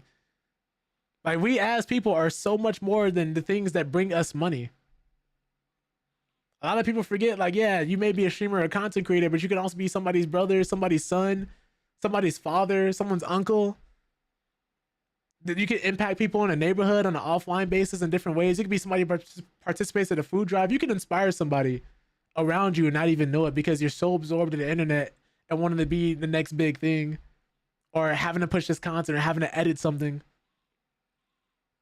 And I know this is getting off track because we're talking about video games here, but I think it's an important aspect to bring up, and I think it relates to the overall topic, is that, yeah, we get so absorbed in video games and the things that we spend our time into that sometimes we forget to actually come back and ground ourselves and focus on what really matters. Because those moments like that, where you're spending time offline with your friends, like doing things like having a LAN party where everybody's, which probably isn't nearly as popular as it used to be. But I remember, like, I would go over to my friend's house, everybody would bring their systems. Like, I used to carry my PC, not this one, not this giant thing. I used to have an older PC that I would carry to one of my friends' houses, hook it up, and we would all, like, allegedly be playing Urban Reign on the emulator on PS2, and everybody would hook up the controllers into the system. Def Jam, Fight for New York, GameCube games, just different games that play at a friend's house. Other people would bring their Xboxes, their PlayStations, and he would just bring multiple TVs, or we would bring our TVs and just play like that, just in the living room. But now kids play alone. Headset, screens, avatars, surrounded by thousands, yet connected to no one. Psychologists are seeing higher loneliness in kids who only play online games compared to those who play side by side in person. Yeah, because you're sitting in front of a screen talking to somebody, talking to an avatar, talking to somebody who you have no real connection with, and you think you're socializing with somebody, but there's something about having a real face-to-face conversation with someone that you will never be able to replicate through a screen. It's not the same. And companies are spending millions and billions of dollars to convince you and I that it is the same. So you don't go outside. So you don't disconnect from that screen. So you don't see people in person. But 90s games taught delay reward. Remember we talked about instant gratification earlier? Waiting weeks for a cheat code, months for a new game, saving pocket money. Today, dopamine hits every minute. Skins, loot boxes, daily rewards, upgrades. The nervous system adapts to fast pleasure and real life feels painfully slow. The internet moves fast, man. The world moves fast. Now, if a game comes out like 2 or 3 months ago, people are starting to call that old. People today suffer from a huge amount of recency bias because people are calling for a game like Arc Raiders to be game of the year. Like, yeah, it's good right now, but how many people are going to be talking about that game months later? How many people are going to be talking about Arc Raiders 3 or 4 years from now? Because I believe if you give a game the Game of the Year award, when someone like Shroud gets on the internet and is like, oh, we can't let Expedition 33 win Game of the Year, I'm like, brother, did you even play it? Like, Arc Raiders, granted, it is fun, it is great. It makes some innovations for extraction shooters. It makes it an approachable Tarkov for people with jobs. But if you're talking about a game that gets Game of the Year, a game like an Astrobot, a game like a Baldur's Gate, a game that's like Game of the Year that's probably going to win Game of the Year this year, Expedition 33, if you're talking about Game of the Year, that game has to be the best thing to come out, and I believe has to impact people in a different way and can stand the test of time. It stands out from the other games around it, and it innovates in some meaningful way or makes a huge impact. Like Overwatch in 2016, that game just had the hero shooter genre explode in a way we haven't seen since Team Fortress 2. It was a cultural phenomenon. Everybody loved it. You could not get away from that game. If you're saying that's Arc Raiders, it is not. It is not. And don't get me wrong, if a game's not your cup of tea and it happens to win Game of the Year, I'm not saying it's for everybody. I'm not saying it automatically means you're gonna like it. Because you can dislike something that's popular. That's fully within your right to do. Everybody has their own different tastes and preferences, but if you can't at least understand why a game may win Game of the Year or why so many people like that game, then it's an issue. You might have a blind spot. You might just not know.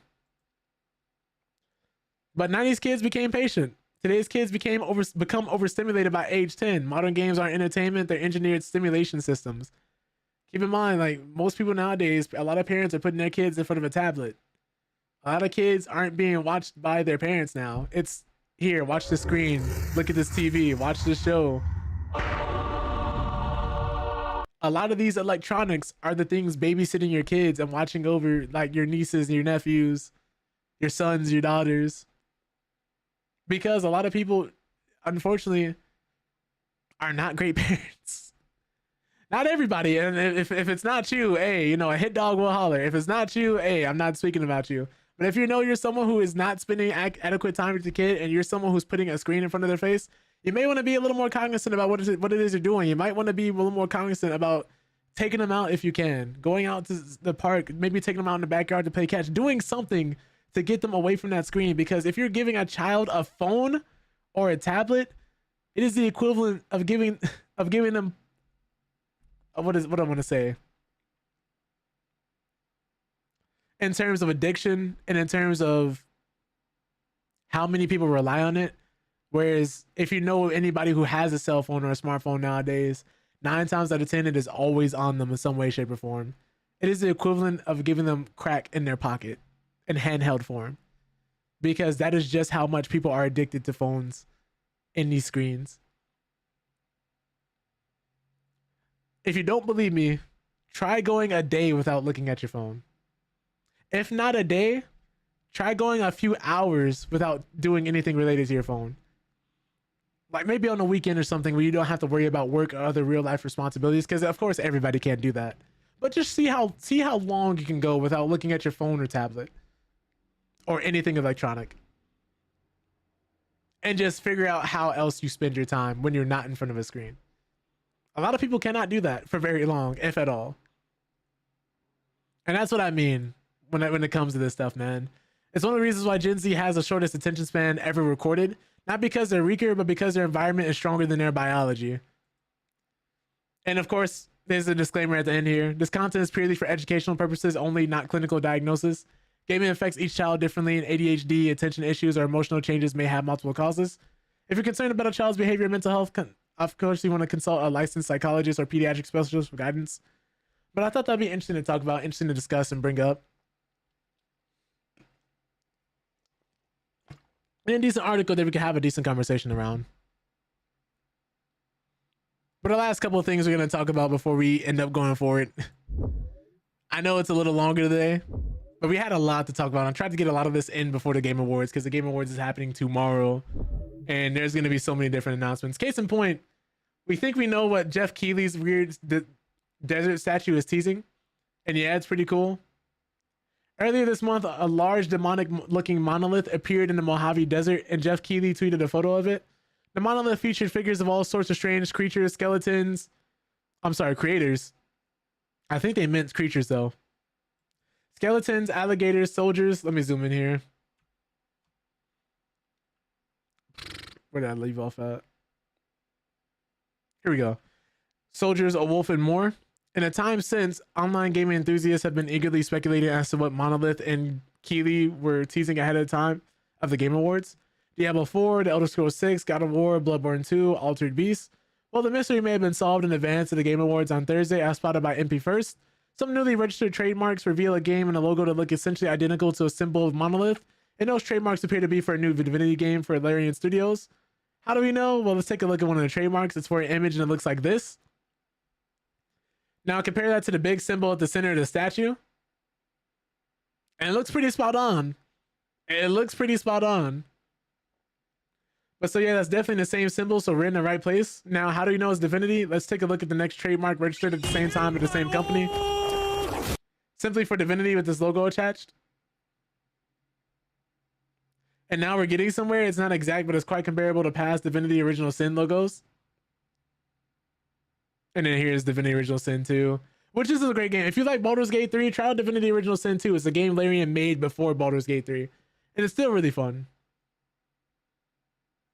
And even closer to the older Divinity games, Slash Through the Eye and All. And then Beyond Divinity. But okay, maybe it's all just a big coincidence. Sure, I guess. But there's one more clue. All three trademarks are filed by Ide and partner. Ooh, I don't know how to pronounce his name. Reschenwald? I'm hoping I pronounced it correctly. Which is a legal firm that, among other things, has previously filed trademarks for Larian Studios, including past Divinity Original Sin trademarks. So that's pretty cut and dry. But what about the third trademark? This is where things start to get a bit more mysterious. This trademark is also just for one image here. But what's that? I have no idea, but it's probably related given it was filed on the same day by the same firm and is in a similar style to the other trademarks. Maybe we'll find out on Thursday. Yo, what's up, Zenny? Hope you're doing well. We're just covering some gaming news and things before the Game Awards tomorrow. And before we hopefully finish Ninja Gaiden 4 today. But critically, this seems to be a new for a new Divinity, not Divinity Original Sin game. Director of Publishing at Larian Studios, Michael Dowse, was on Twitter today shutting down any rumors of Divinity Original Sin 3, but his language was very specific.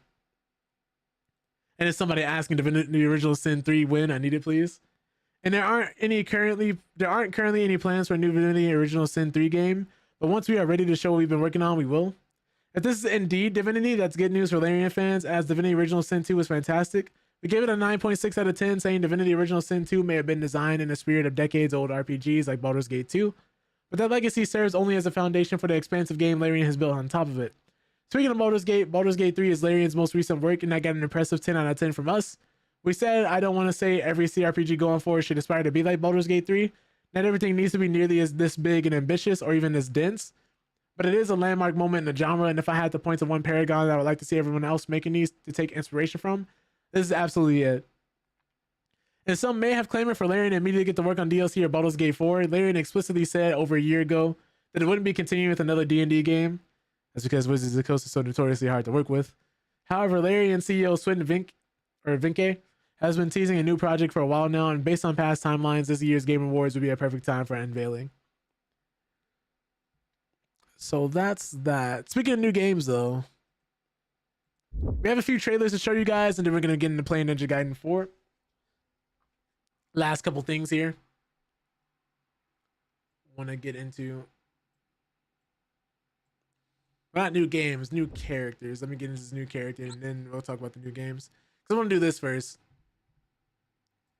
I don't know how many people have still been playing Rivals of Aether 2, but they just had a new character unveiled, and they look really fun. I believe this character was originally made by the community, and they later added it into the first Rivals of Aether, and then it's officially a second character in this game now.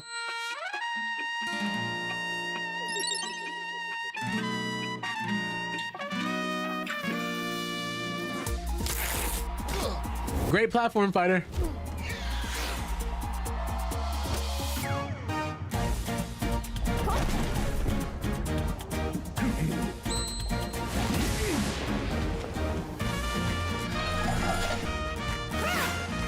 She just summoned a chair.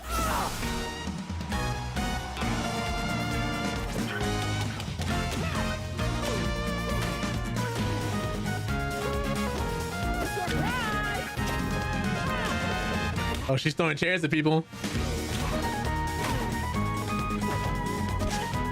Oh my god. The battle is my stage. If you play Beowulf and Skullgirls, this character may be for you.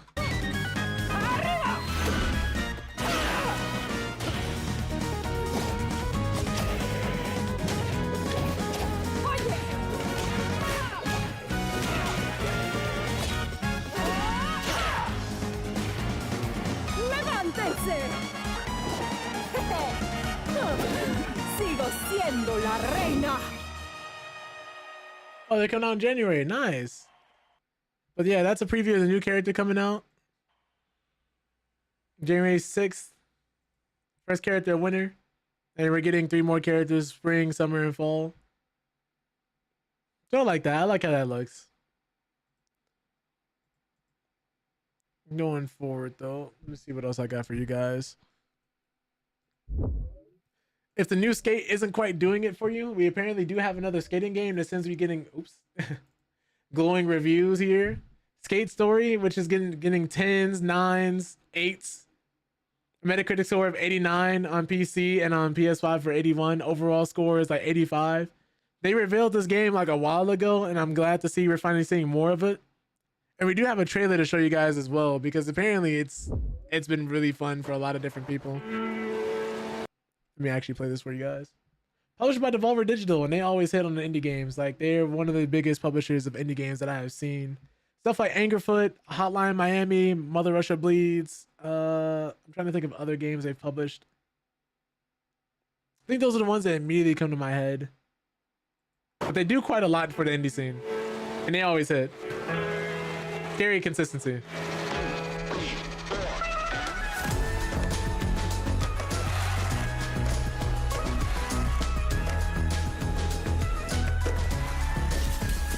Oh God.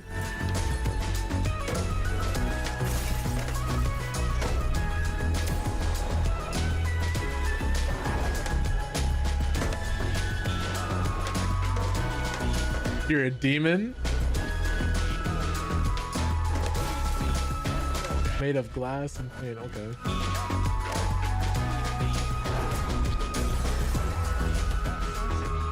You must skate.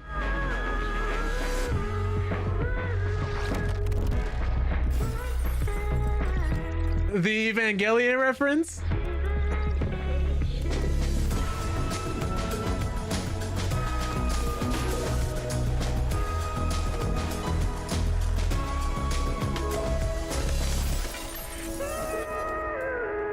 Jesus, he just ate.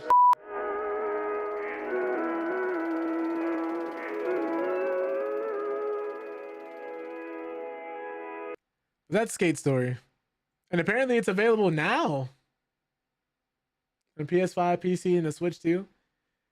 So yeah, just another interesting game. If anybody's been on the lookout for a new game to play, something different. Looks like it'd be a nice session game. Just skating through, maybe if it has some replayability and some other things added onto it. The last thing I wanted to show you guys is this game called Cast Outs. Which actually, why did I just open the link here? Because I could show you guys the video on YouTube.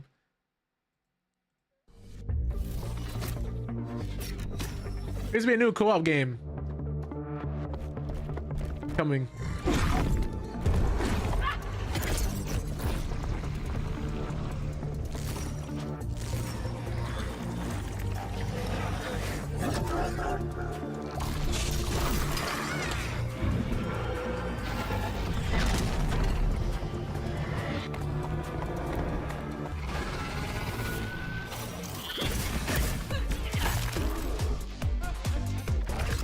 Now I'm emoting on them.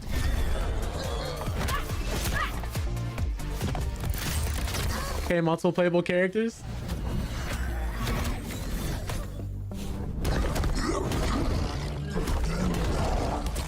Got some environmental destructibility going on.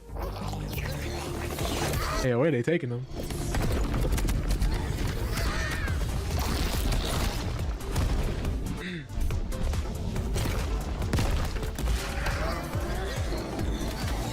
I'm a sucker for environmental destruction.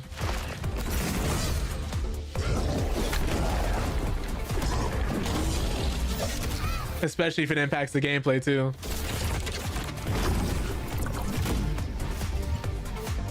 Oh, we got roguelike elements?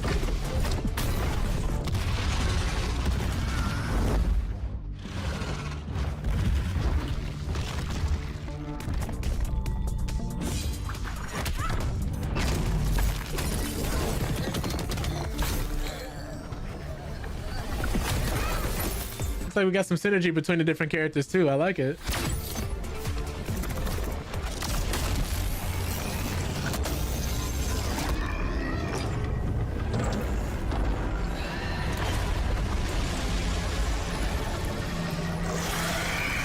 Jesus.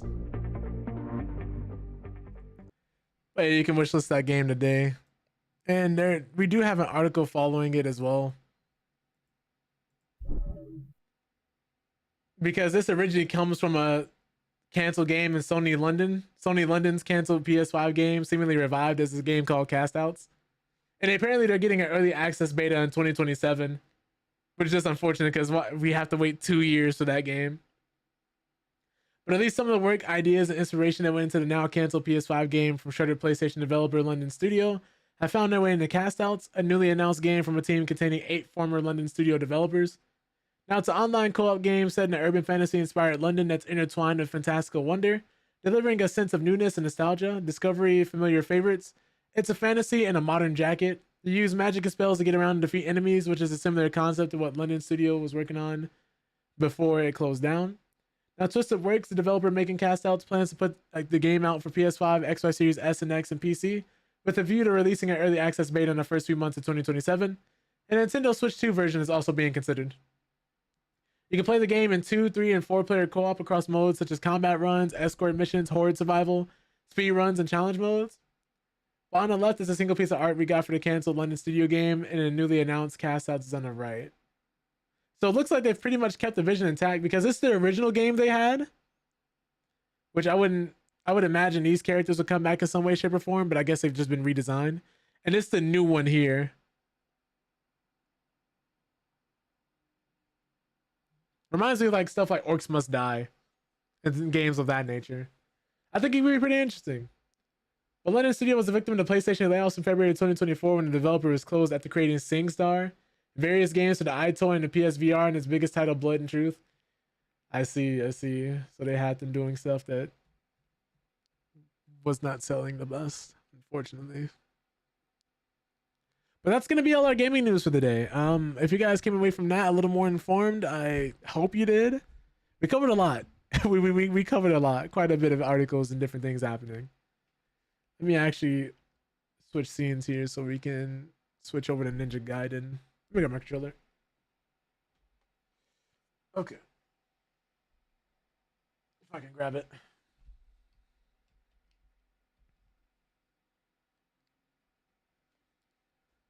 Okay. But hopefully we're going to be finishing the game today. Finally getting through it so we can move on to the next thing.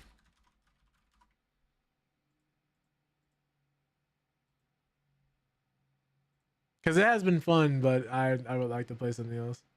There's so many different games out.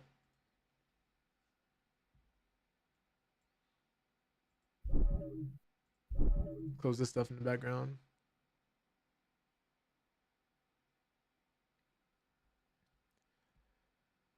Okay.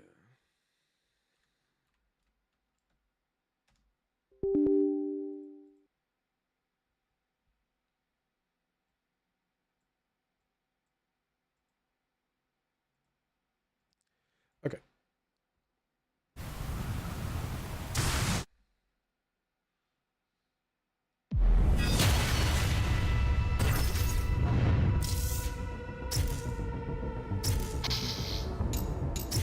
Let me make sure I load the right save point.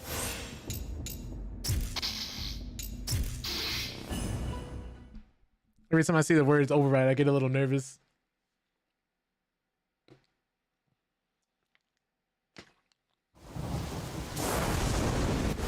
Oh, it's a flashback?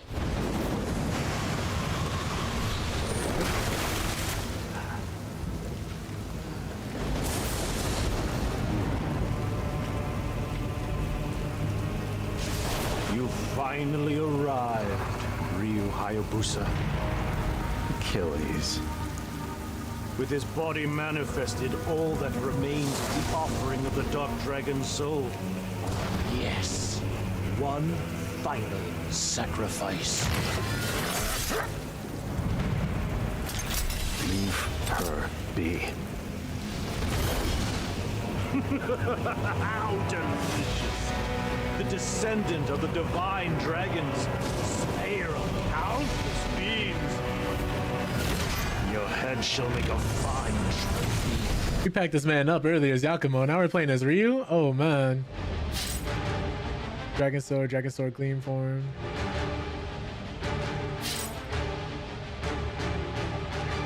Oh. So instead of swapping between his different weapons, we're swapping between a different Nimpo? I guess they kept it simple so they wouldn't have to make an entirely new moveset if we're going to be playing this man. For what I imagine is going to be a shorter span of time.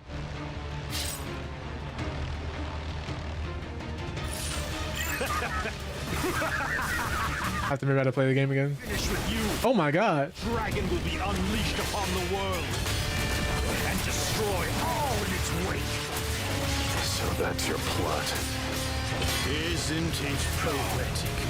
The Dark Dragon. Wait, I think we have the same, almost the same abilities. Dragon lineage. Grovel and beg for mercy. Do I not have a health bar?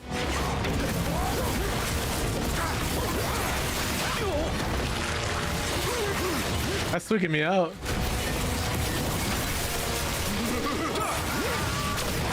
I tried to dodge. I keep pressing B to dodge instead. I'm playing too many games.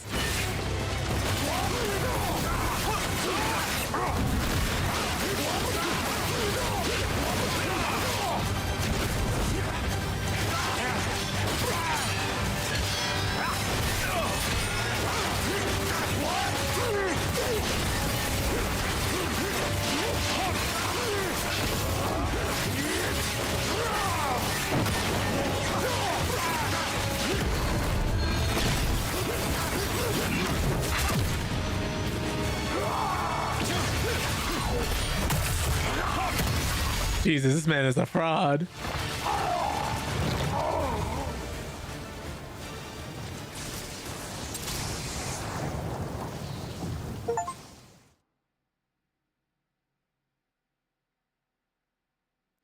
Also, we're starting his story here.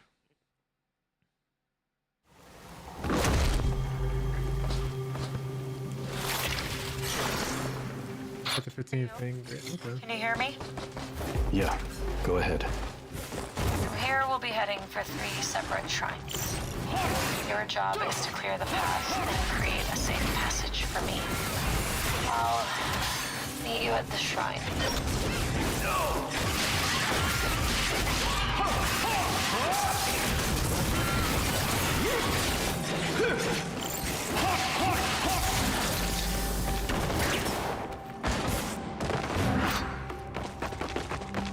Keep forgetting I don't have to hold right trigger to sprint.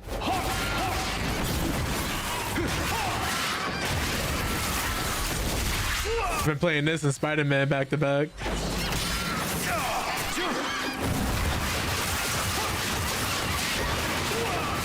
Let's get y'all up out of here. Oh.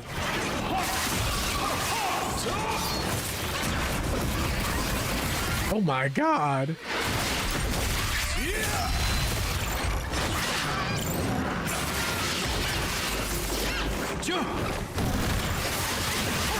He thought he was safe.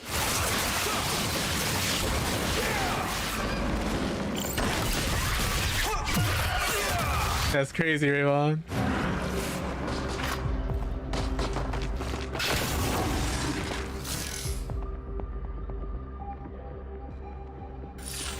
combat weapon skills open in chest. Fatal flash. So we're just gonna be unlocking skills very quickly as him.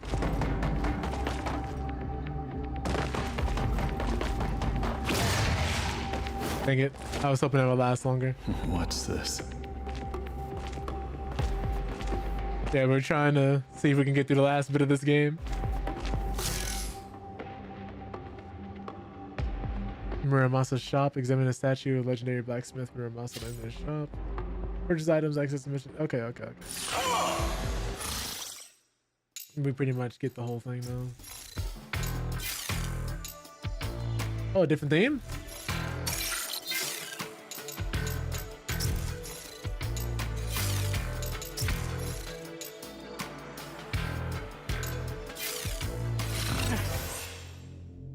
Yeah, I don't imagine us getting any new weapons or anything else like that, or having to develop our skills. If anything, it's probably just gonna be potions.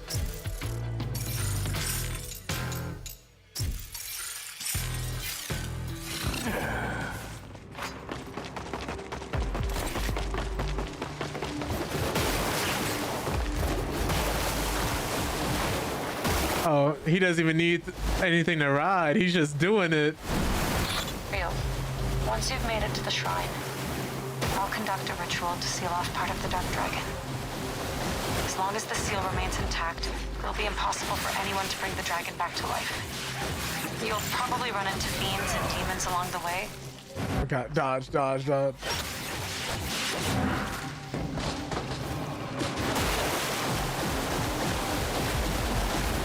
But yeah, we covered.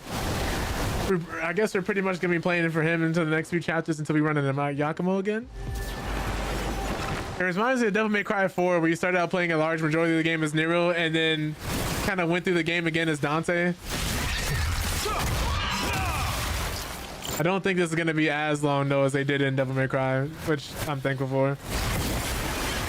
Because that one literally had you fighting the same bosses and same people.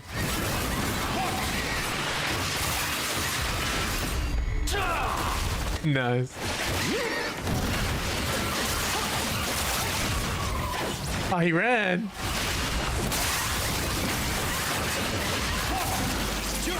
Jesus Christ. Oh, no, I would like to go through the portal, please. I would like to go through the portal, please. Oh my God.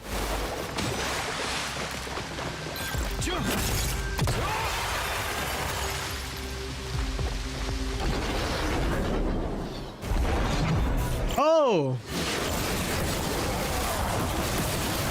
Y'all ain't jumping me. Oh my God!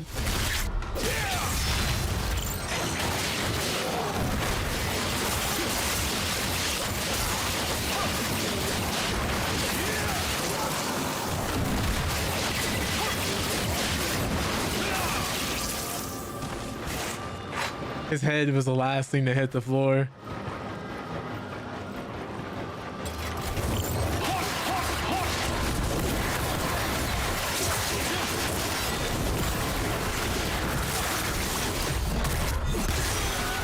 My goodness.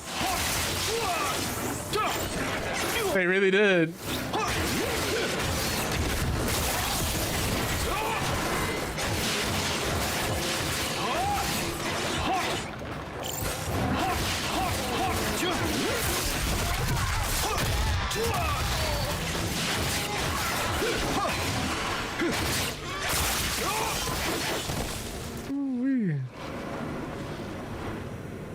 Alright, is it a drop? Yeah. Gotta do it. I was doing that in Dead or Alive. But I used to play Ryu in there. Alright, yeah, I never fully understood how to actually pronounce his name. Everybody always said it differently. You mean to tell me there's literally spirits reaching their hands out of the water? He's just like, yeah, I'm just gonna run across it. Was the same combo on DO8? Yeah, so you did your launcher and then you would press the attack 3 times in the air. I want to say it was 3 or 4 times, but pretty much the same input.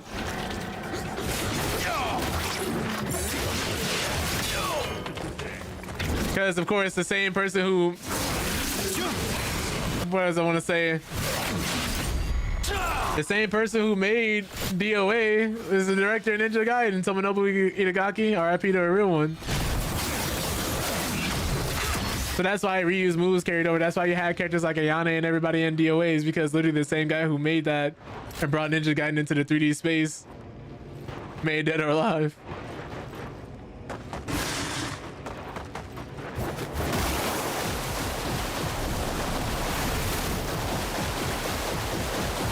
But it would change based upon what stage you were on. So example, like you could actually Zuna drop people into the ceiling or through windows and stuff like that as well.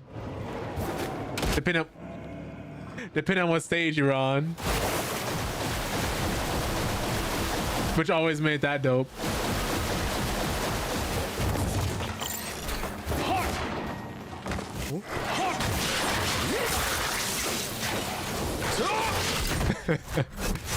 Let's just act like we all didn't see that.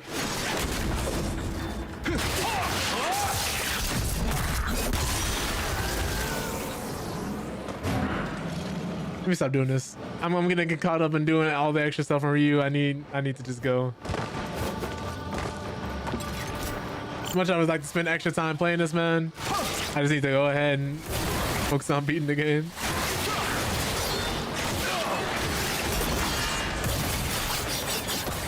What's crazy is he wasn't even one whose attack I parried, but he got all the punishment from it. That man parried an attack from behind himself.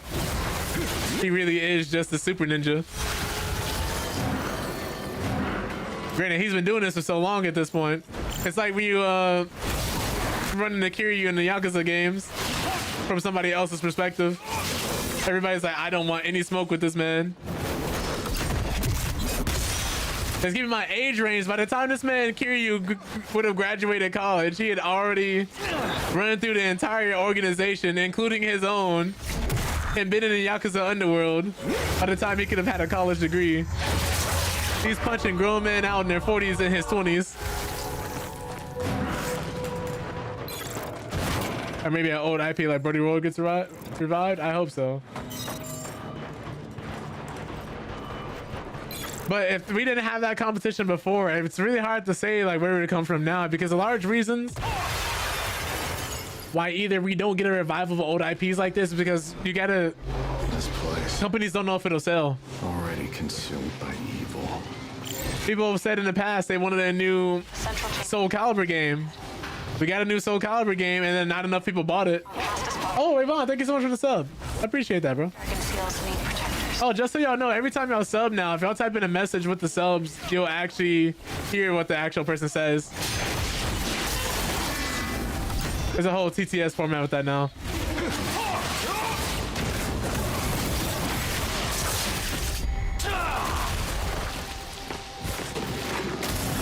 Oh my god.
Y'all gonna get enough spitting at me. I agree with you on wanting more 3D fighters though, for sure. That's like one of the biggest reasons why everybody, I would say, would be so, what's the word for it? Everybody has such a strong and adverse reaction to Harada stepping down, because it truly is the end of an era. The only other one person who's been around doing this for as long as Harada has is probably Ed Boon. With a franchise that's still as relevant. But with how Mortal Kombat 1 performed, if Injustice 3 doesn't do well, I doubt we'll be seeing much more in NetherRealm after this if they even survive the buyout. Which I hope they do. Like, I'm not rooting for their failure or anything. Even though Mortal Kombat 1 wasn't the best, and I don't necessarily agree with the way it went, at least for me personally, I would still like to see the franchise make a comeback and then make a better game overall. Oh, they're still listening here. No, I didn't get to do my attack.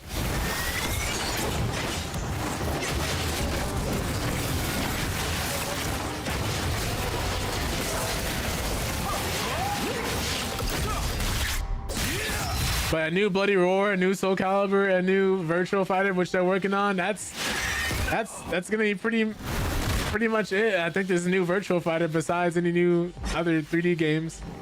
That's the only one we know for sure that's supposed to be coming. And we haven't seen anything from that game since that disastrous showcase they did, where we barely saw any gameplay. We saw the same trailer and they broke down all the new features that would be in there and maybe like 30 or 45 seconds of new gameplay.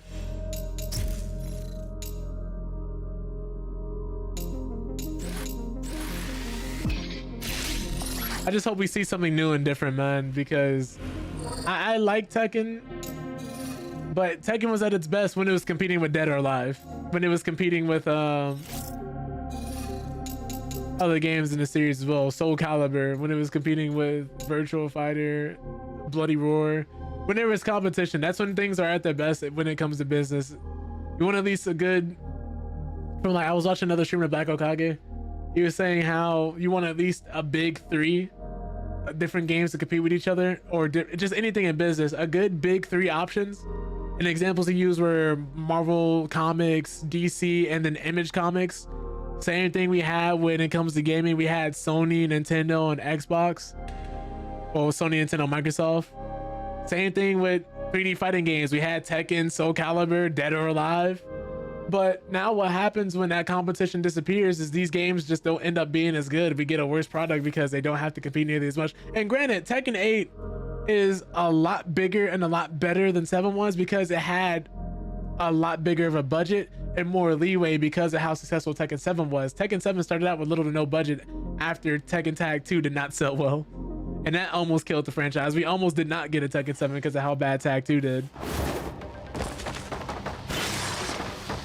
I think that's the unfortunate part of these things that get lost when people wonder like, oh, I want a new Def Jam, or oh, I want a new Mortal Kombat, I want a new Tekken, I want a new Perfect Dark. When you want these things, granted, just because something always sells well doesn't mean the company will actually go through and make a sequel. But if you're someone who wants to see a game get a sequel or more in that game's universe, support the things you like. And that just goes with anything. If you want to see more of that thing, support it. Provided it's good, of course. I'm not saying you have to go out and buy a bad game because they might have the potential to make a better game. But if you want to see more of these things, you have to, yeah, put money into it. You have to buy it. You have to go support. Same thing with people who were mad that Lily Pichu got nominated for Fighting Game Streamer, Best Fighting Game Streamer at the Fighting Game Award. Well, not the Fighting Game Awards, the Streamer Awards. People are like, oh, how did she get voted in? Who voted for this? This thing's a whole sham. First thing to ask those people, because it's all fan nominated. So if you wanted somebody to be there, all you had to do was nominate them and vote for them. And you ask those same people, did you vote? And they say no. And it's like, well, what are you complaining about? You didn't vote. You don't go support your locals. You don't put any money into the scene. You don't even show up. You don't talk about the good parts of the scene. All you do is complain, complain, complain. And then you get mad when more people don't want to partake in the hobby. It's crazy, man.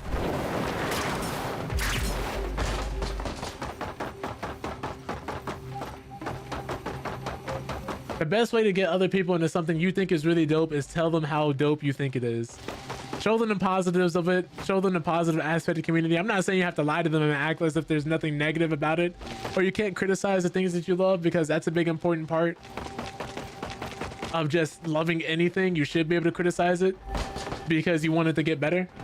But if you're someone who's constantly telling people how bad something is, why would you expect more people to participate in it?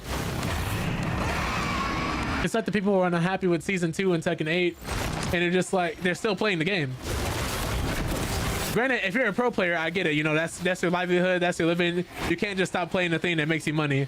But for the people who are like, this game sucks, and then they go through and play it anyway, then I'm always confused. If you don't like it, don't play it. You know, no one's holding a gun to your head and forcing you to.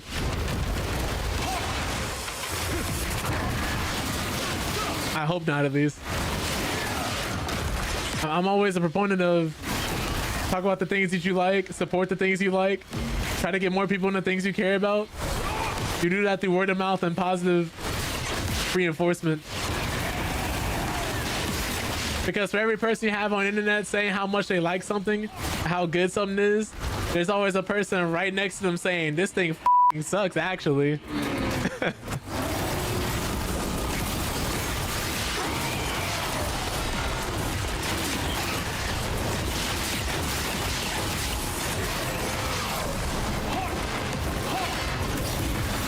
Because if you're telling me you hate something and you're constantly going out of your way to participate in it, constantly going out of your way to voice your opinion about it, then I'm gonna ask you, like, I'm gonna look at you different. It's like telling me you hate somebody. Next thing I know, every time I see you, you're with them. Oh yeah, I wasn't gonna make it. I tried.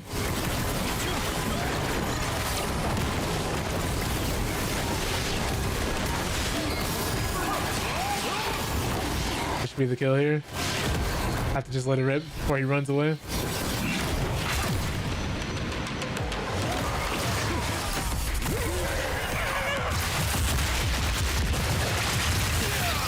Nice.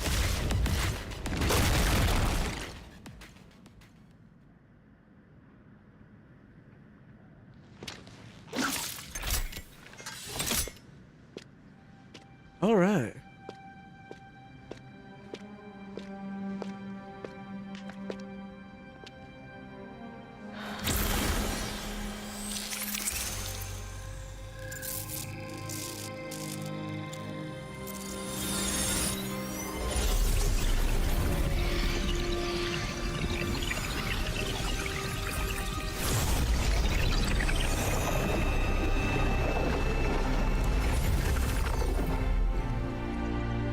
So it looks like the demons in this universe also regenerate. Fiend has been purged. Purged and subdued. As the shrine's warden, it should keep the seal well protected. On to the next, I suppose.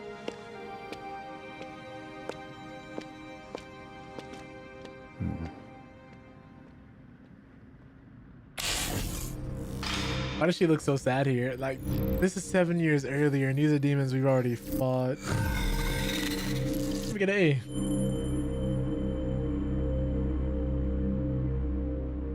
Give me 1 second, y'all. I'm gonna be back. I'm about to grab a package that got delivered.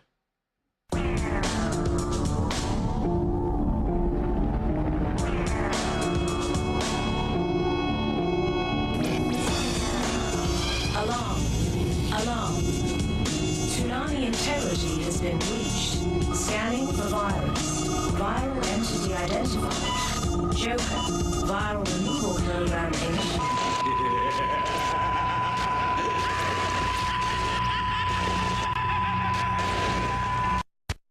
What happens when a game becomes real and none of the rules apply? For a young sorcerer named Tsukasa, the virtual world of the game has become his reality. Where am I? Inside, Tsukasa can fight, make friends, feel pain. Tsukasa. The only thing he can't do is log out. Enter the world of God Hack Sign, premiering Saturday, February 1st at 3. Let me go! Hate the game, not the player. Why me? Only Toonami. This place is a town of forgetfulness. 40 years ago, everything we knew was destroyed. The face of the planet changed forever. There isn't anyone who really knows exactly what did happen. The survivors left without memories. In the aftermath, a new society is formed. I perform a much-needed job here in the city of amnesia. In Paradigm City, the rich close themselves into giant domes, while the poor must live without protection. But one man stands for something more, and he does it in serious style. As a professional, I just try to do my best. His name is Roger Smith, the negotiator. Try this. Goes against my principles, but I don't have a choice. His allies, an android, a butler, It's up to me. and Big O. It's showtime! When they start a job, they always see it through. Rest in peace! Bye-bye! Enemies of Paradigm City, beware. There's a new robot on the block. You're not going anywhere! Crazy little fool, you're gonna get yourself killed! Time to finish this! Big O, starting Monday, April 2nd. Okay.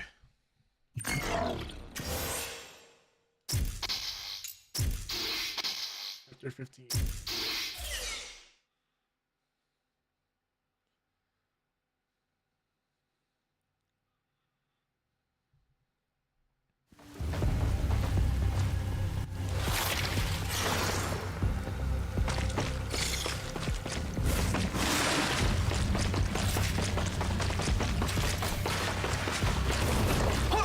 Well, I was hoping we were gonna get to assassinate somebody.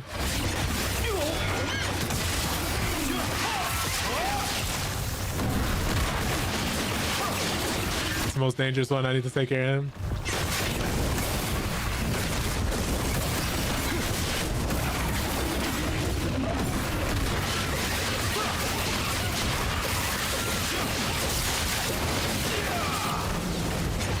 Man, Ryu is so cool.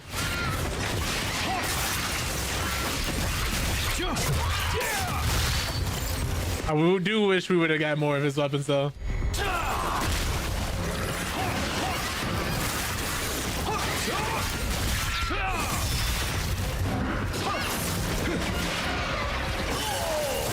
Oh.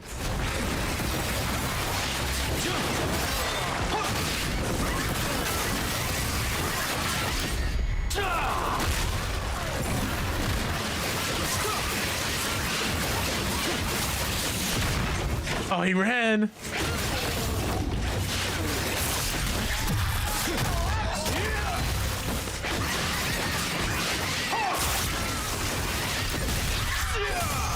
Jesus.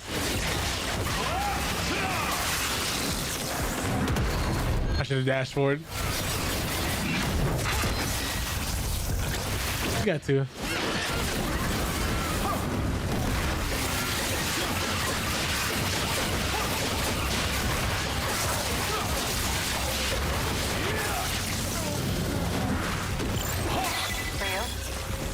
The next shrine is located deep within the Pleasure District.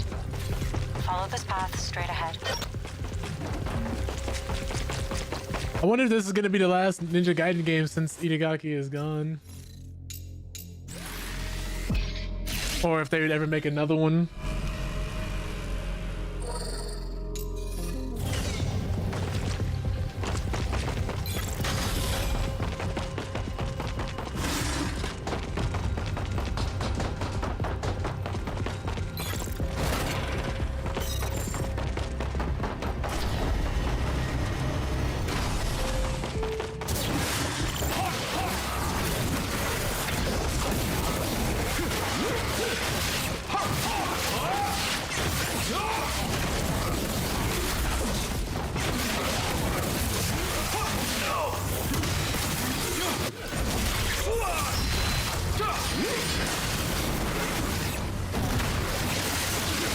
Feel bad for him, but I don't.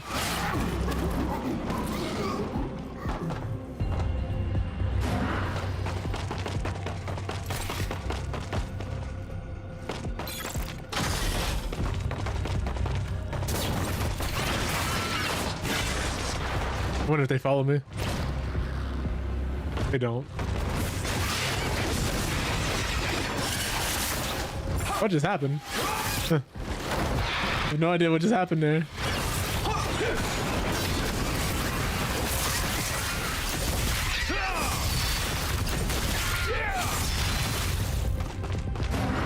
They're really trying to cross me up in the alleyway.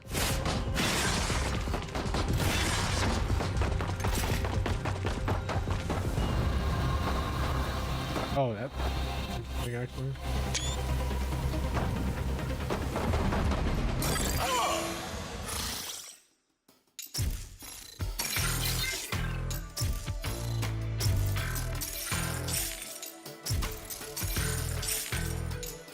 I don't know what else we would use this for.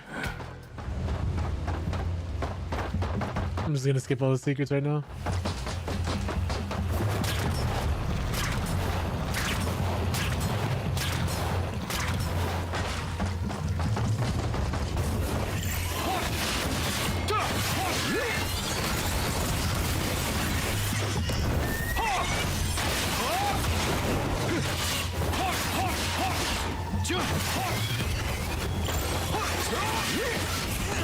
I tried to dodge.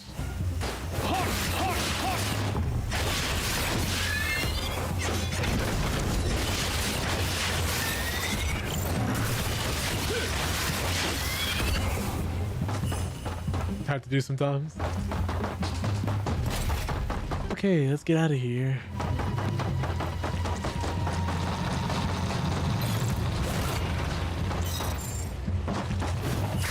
I kind of just jumped and hoped for the best. I need to look next time. DDO is starting to beef up security in the area.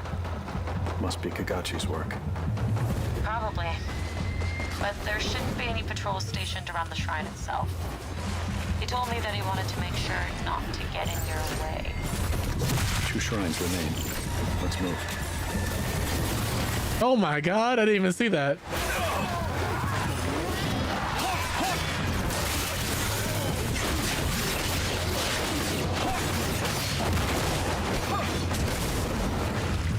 Okay. Dodging all my attacks.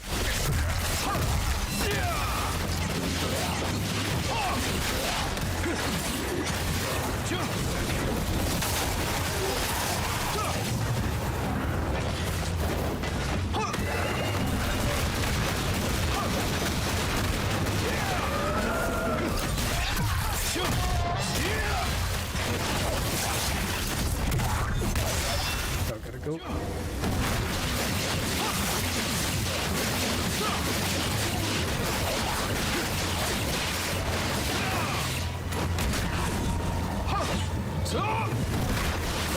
Just gonna keep doing this.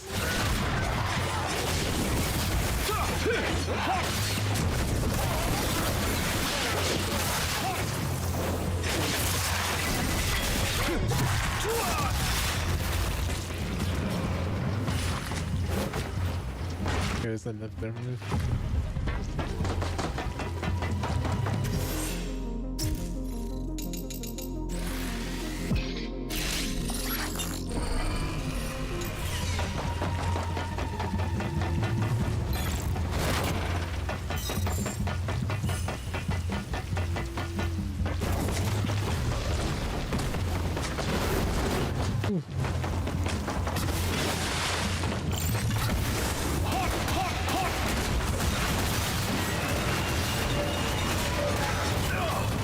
Oh no.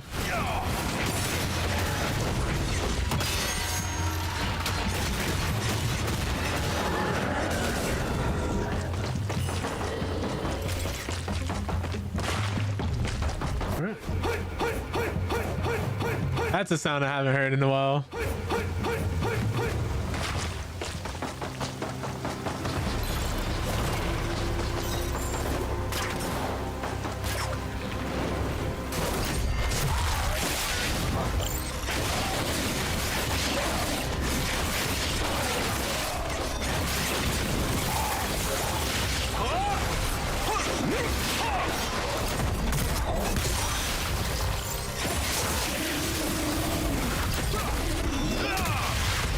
Oh my goodness. Yeah, Ryu's been doing this for years.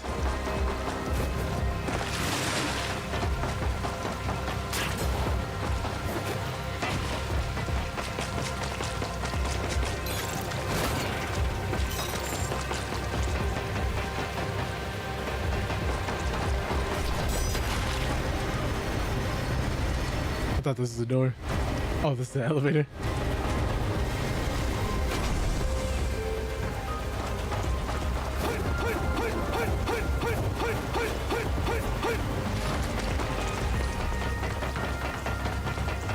The amount of strain that must put in your body, I can only imagine.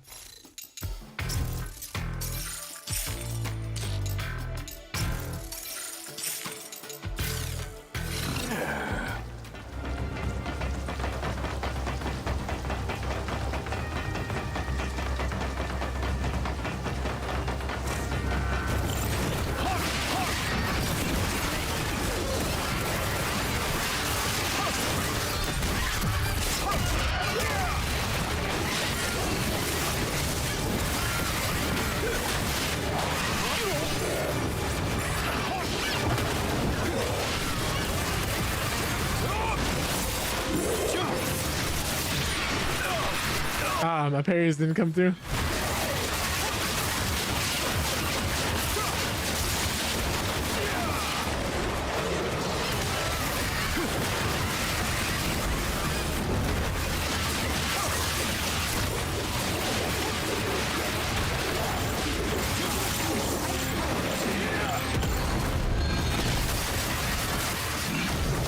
That's so sick.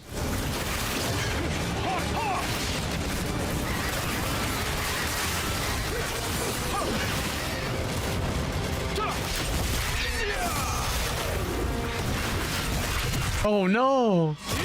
Real my combo. Get another one.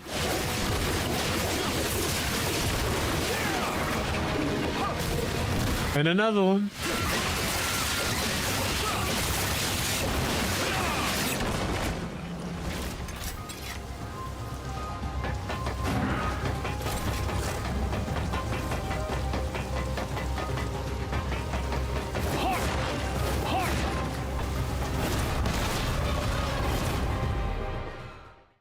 Man makes this all look effortless.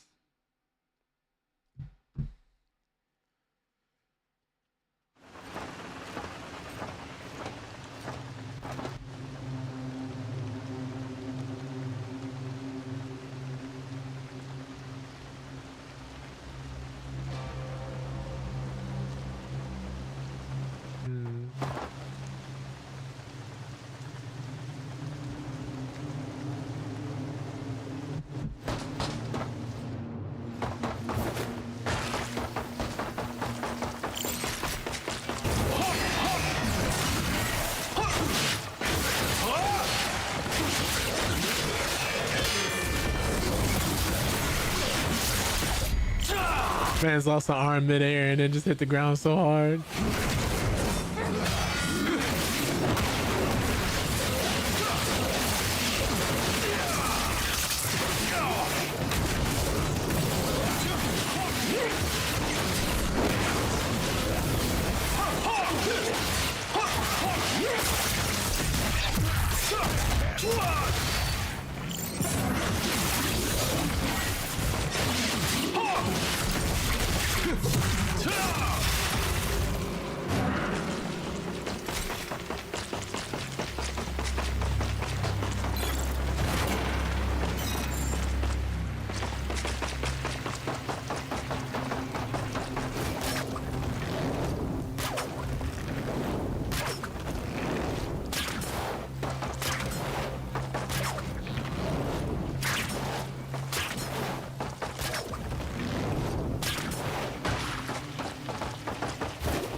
There's a lot of enemies out here.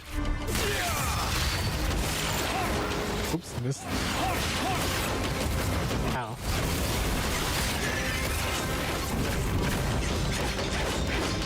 She said Rogue is looking good. And she's forever banned? Yeah, I agree. Rogue will indeed be forever banned. Oops. What's up, Batusa?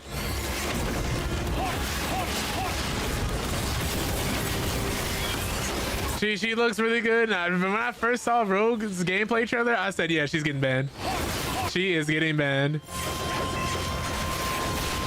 Like, man, if you like Vanguards to play strategists, Gambit came out, he getting banned. Now Rose coming out, she gonna get banned. We can't have shit.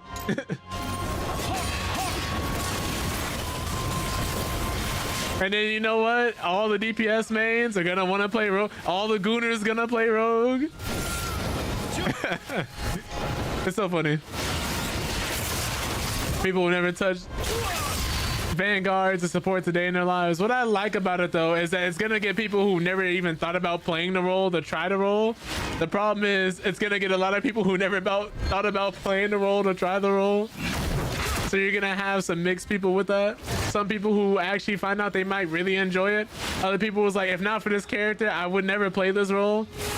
And then they're gonna have some of the worst performances and get mad at everybody else and they don't perform.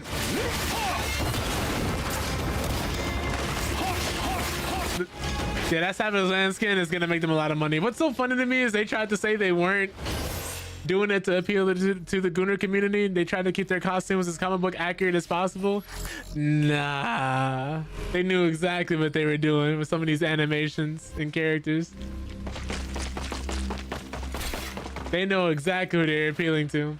PC's actually good at processing, been able to install out Gambit, so hopefully for continued success. Oh man,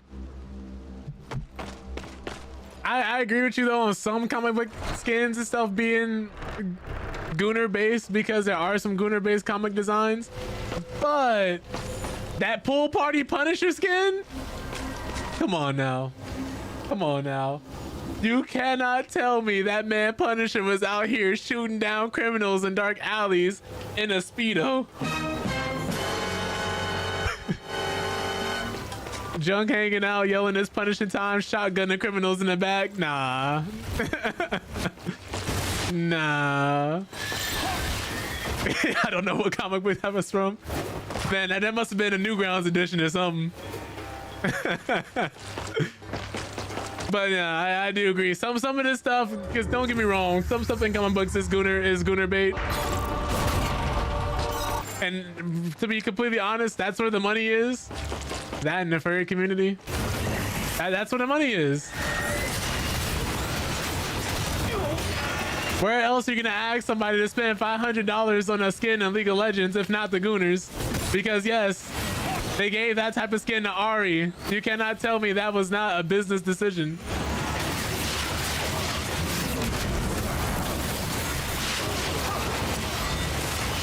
The literal succubus in that universe.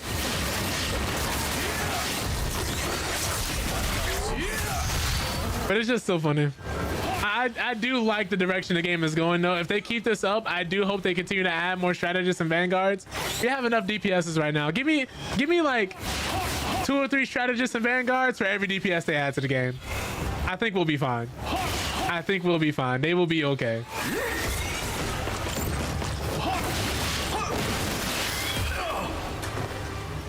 I saw Rivan and them playing just yesterday with a Namor who couldn't properly stop the Iron Fist from diving the back line.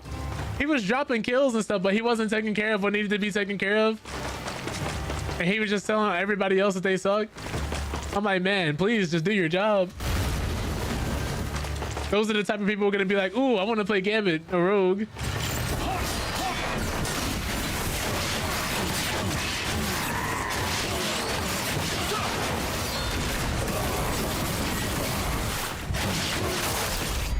That man didn't even get a chance to play.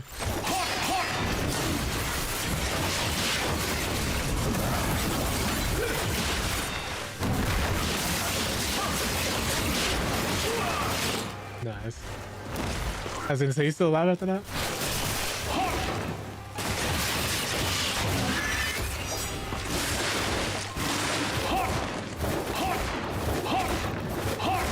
Oh, he's aura farming. Okay, this demon's different.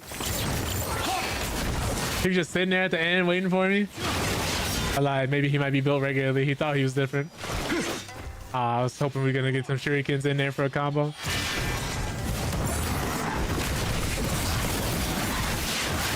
Yeah, he's dead. Nope. He's a little more durable. He is built different. It's not that different.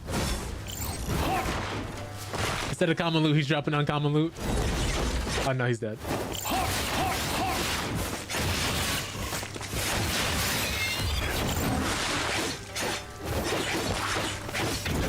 Don't run.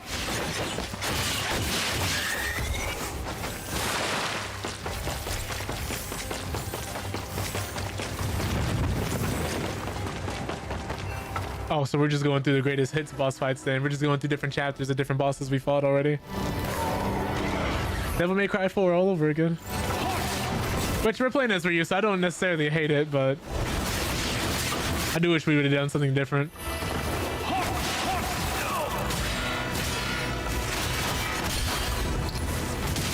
Maybe had us fighting different members of the Raven clan, not necessarily killing them, but being like Yakumo needs to be stopped. And maybe fighting Yakumo's mentor. That would have been sick. I don't know if that's been done already though, to be fair. It's been a while since I played the Ninja Gaiden series.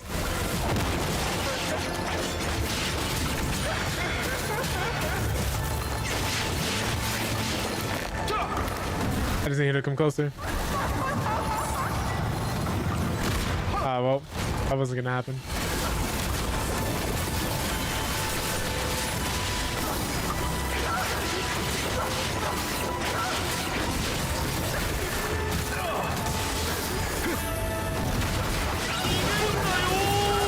Phase 2.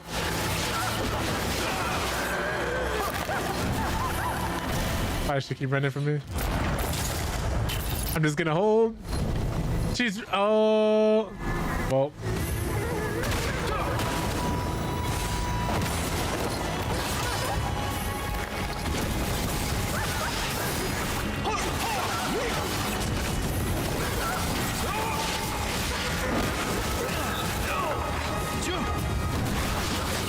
Did you just stop swinging at me? Umbrella's hurt.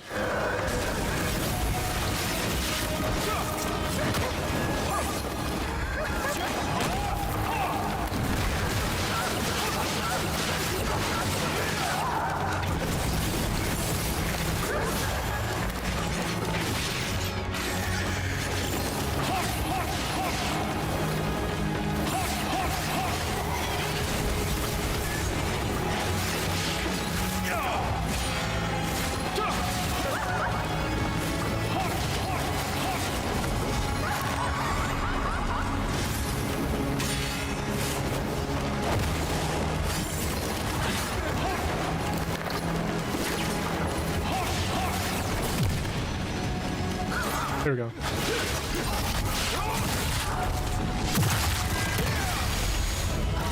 Yeah, well, going through these bosses again with Ryu, especially with this type of aggression, it just makes them all light work.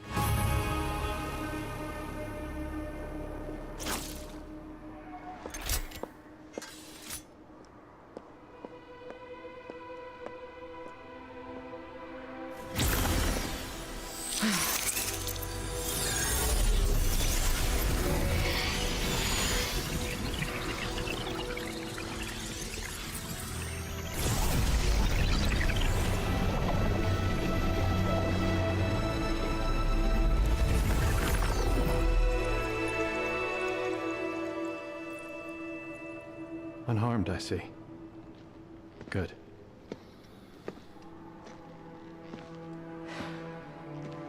I'm fine.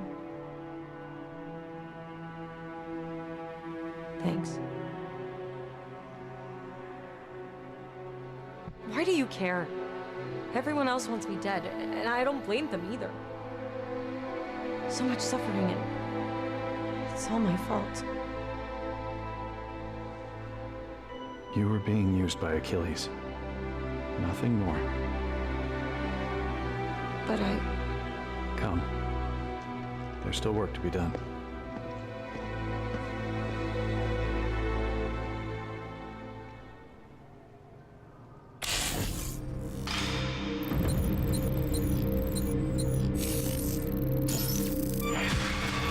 Hey, triple S's.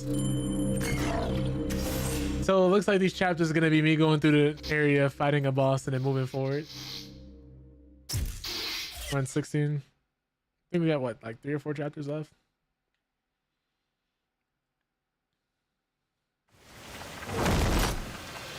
We literally are just going through all the different levels. A much shorter version of each level, I think. Our last stop. Is this where our demon is? Yeah. This is crazy.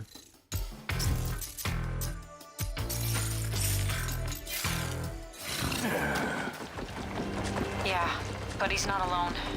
This place is crawling with them.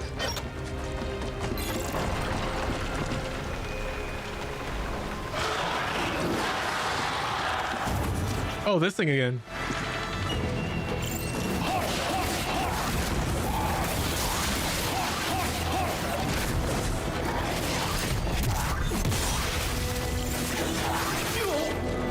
So are we gonna have to fight the Black Dragon as Ryu, then as Akamo?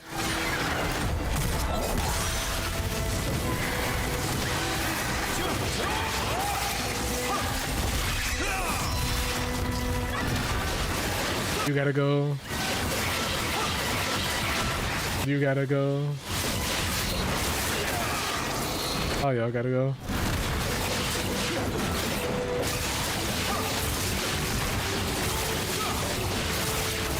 There are limbs flying everywhere.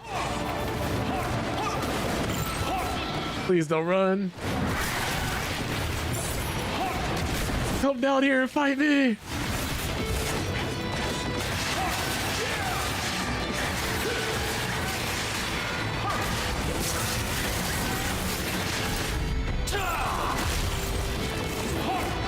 Oh my goodness. That can't feel good.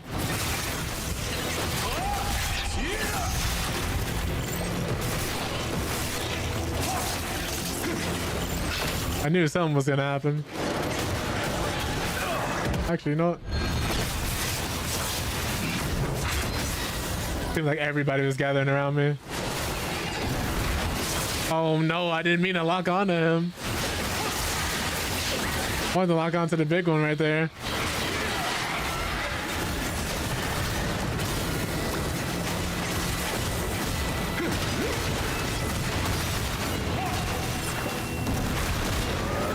Oh, he's dead. Oh my god.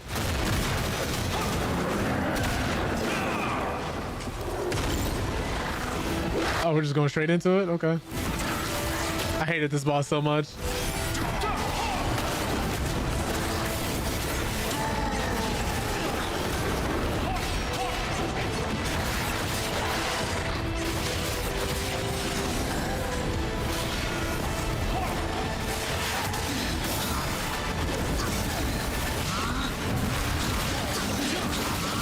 Just gotta hold him in this corner.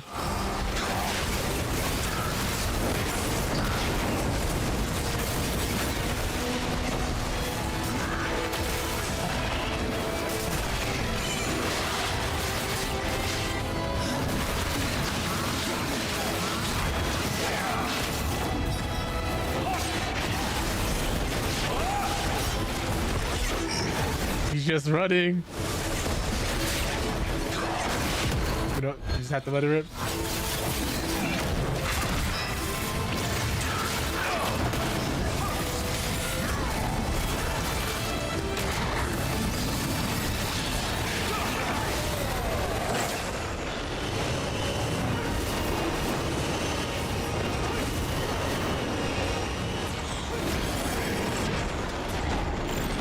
There it is.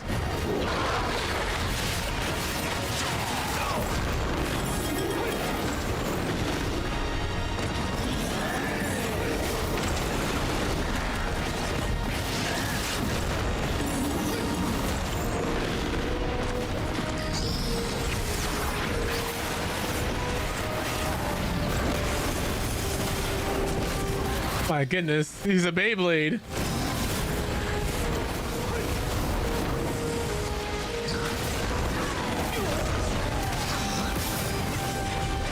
Oh my goodness, he's already in there. You can't do that attack to him.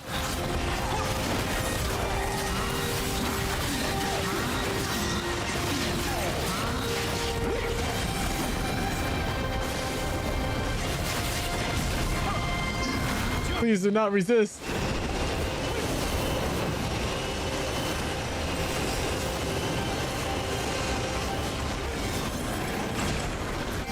Oh my goodness. I'll be right back, y'all. I actually gotta grab this food. Give me 1 second.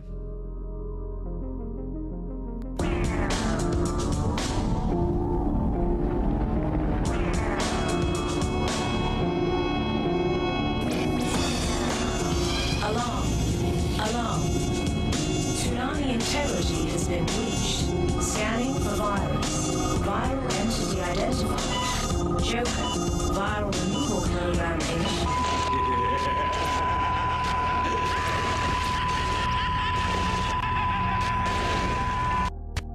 What happens when a game becomes real and none of the rules apply?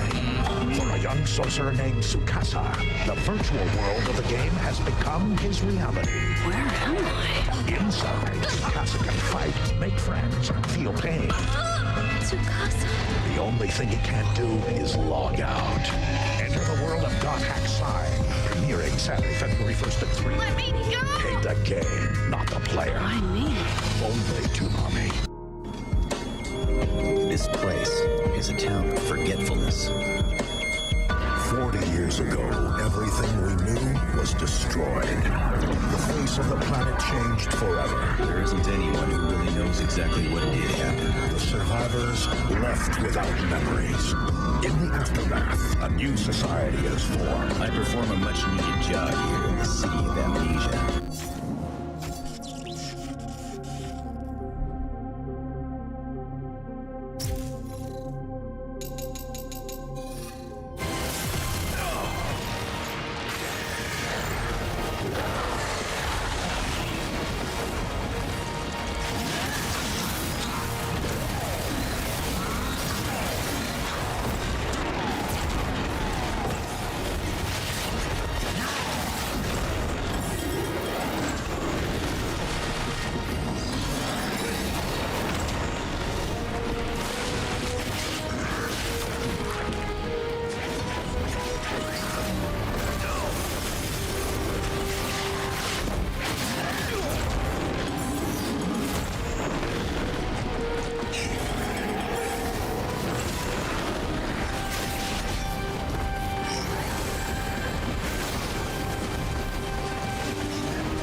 I didn't even realize my mic was muted. Oh no.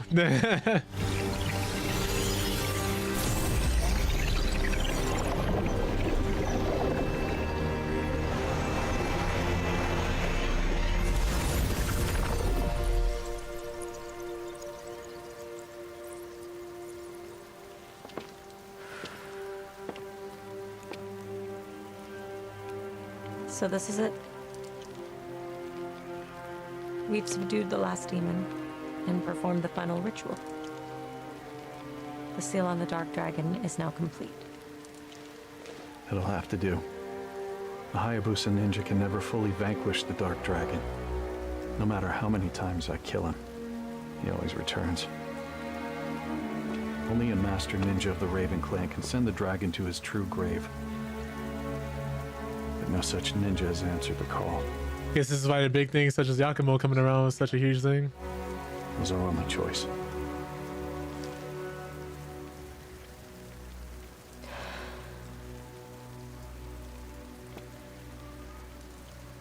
Ryu, I think I'm finally able to start forgiving myself.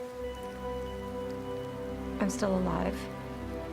Which means there's still time for me to fix things.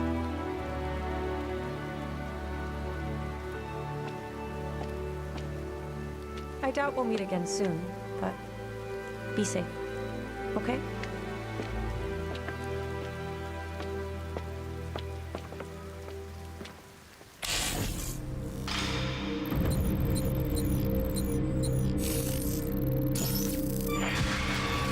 What was that, chapter 17?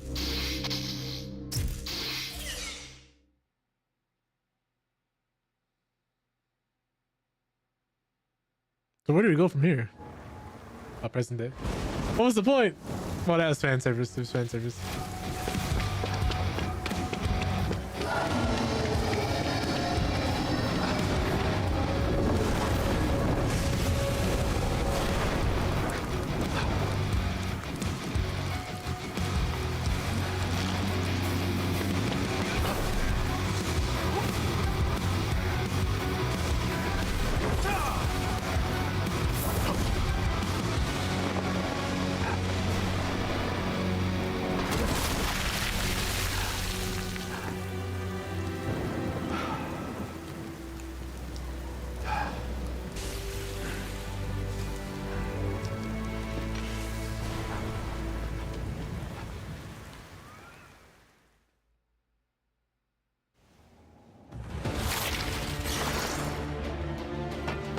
Yep, okay.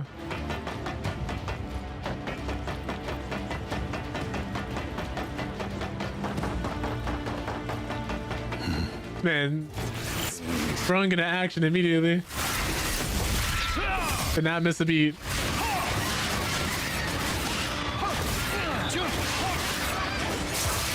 After a while, slaying demons and fiends has to feel like riding a bike.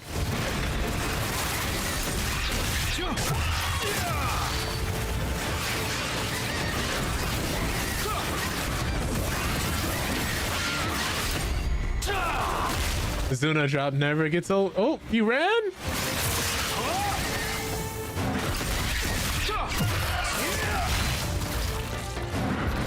I was gonna do it again, to be fair.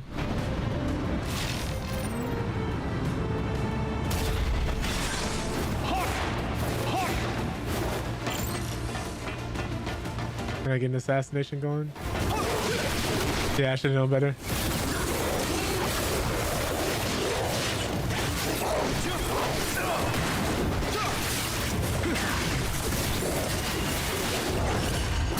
Oh!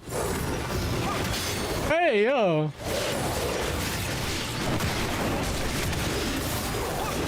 Hands off the merchandise. Dying in the middle of the combo is sad. Oh! I didn't know he was so... Jesus! Stop breathing on me. Keep forgetting you can't parry those.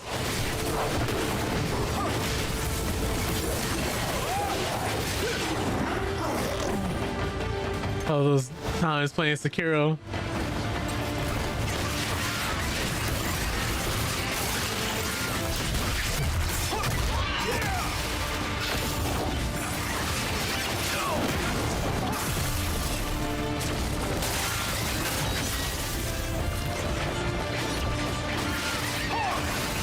You know,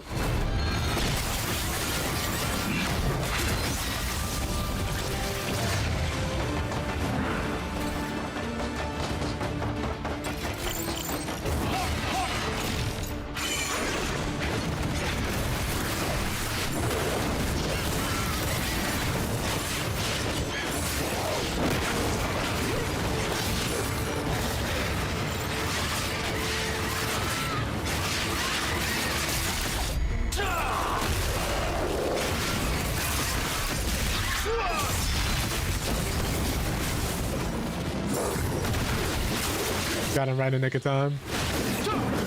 How much do you think his arms and legs weigh? I think one of those could crush your average person, right? That's a scary thought.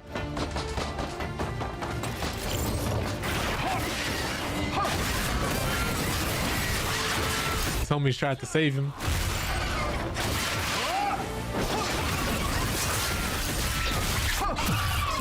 Might go just a second or over there.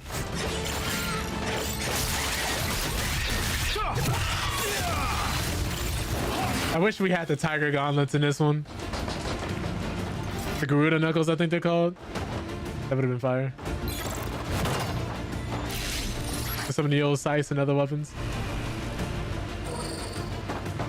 Oh, you know what? I probably should have been looking through these, oops, different chests to unlock different skills and weapons and abilities.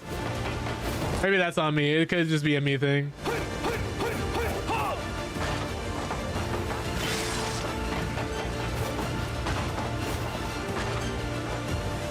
Of course, there's a regular door. Ow.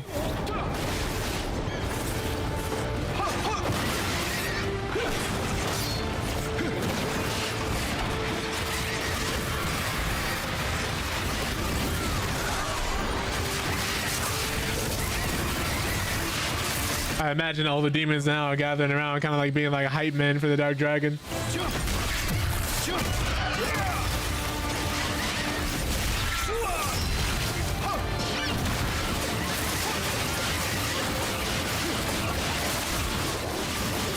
Where did you come from?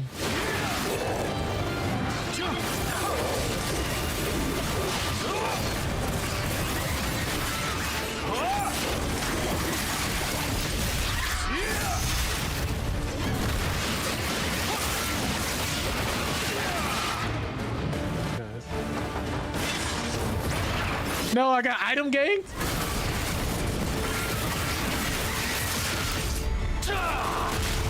Good lord.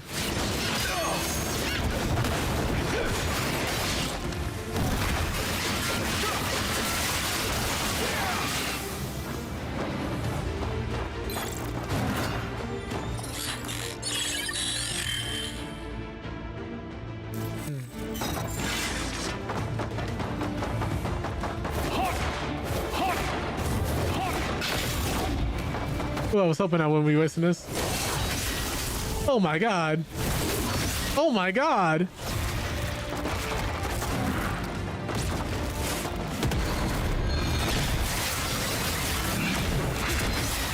You saw what happened to your homie. You still want a piece of this?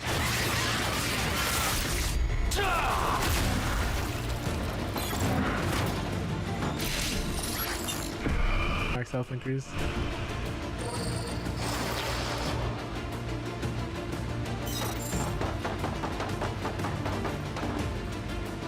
Man is in his prime right now.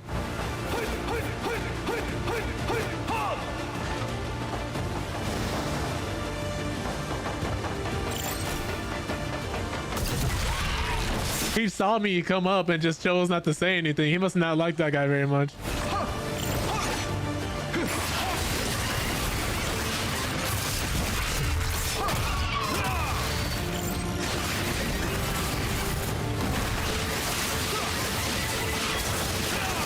So I wouldn't expect demons to be the best of friends or anything.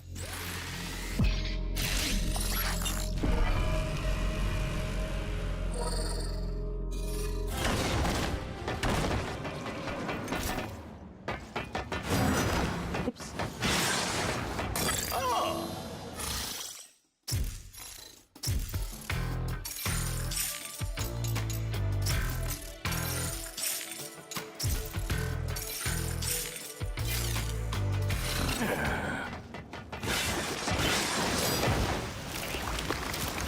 Oh,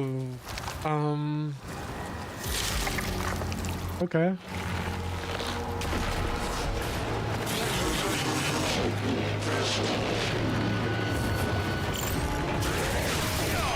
Wonder how that works. One demon eats another, does it get stronger? Are we going off of those rules?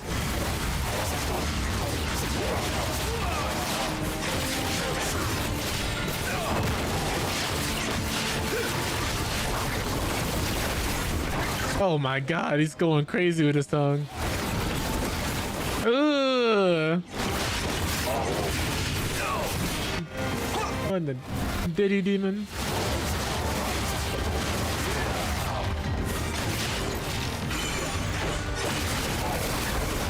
Man is literally trying to lick me from my head to my toes.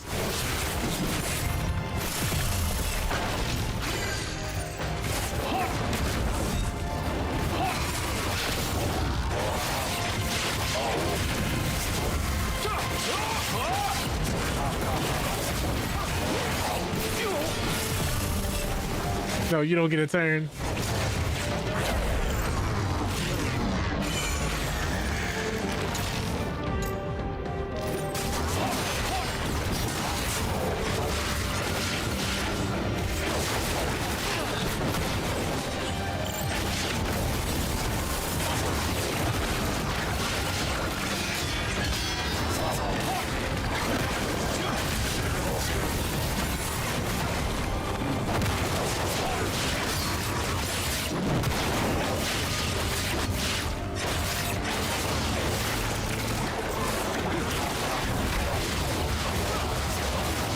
Reminds me of Mahito from Jujutsu Kaisen, the way he's able to just like transform his body and do stuff like this.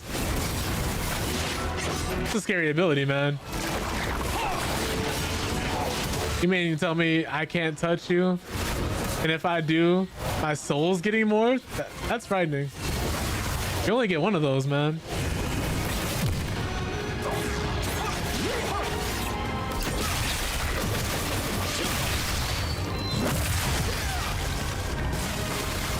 Ooh. Where else are we going? Okay.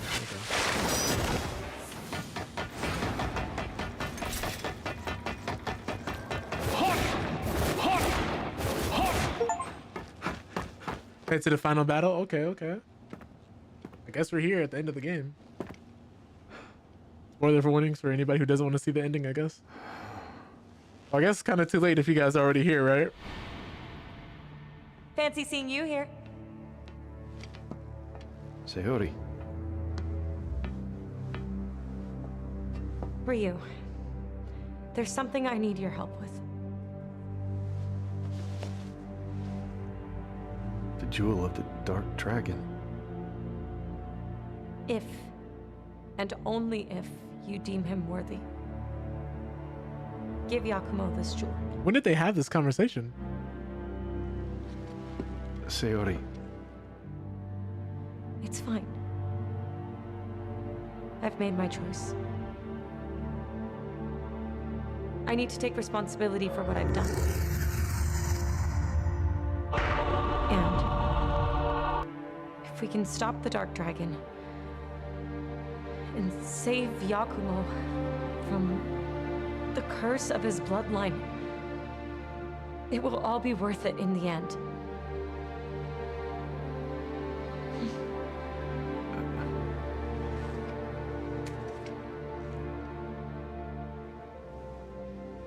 I guess this is goodbye. You helped me more than you realize, Ryu. Time to return the favor. I guess they had this right before she went out. If that's the case, then why did Misaki betray us? I just don't understand what he hoped to gain from this.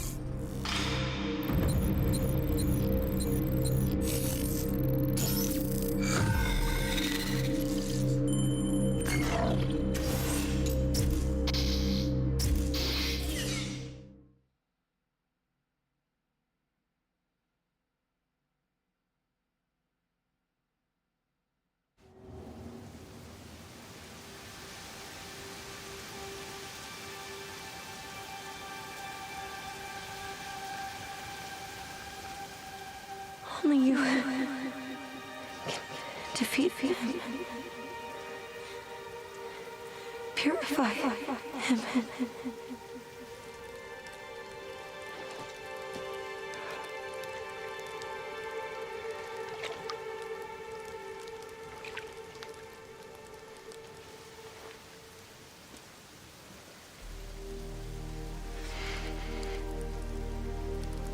Yakumo, do you copy? Yakumo! Umi. Yakumo! Oh man. Goodness, what the heck is going on over there? A lot. I'll fill you in later. Proceeding with the mission.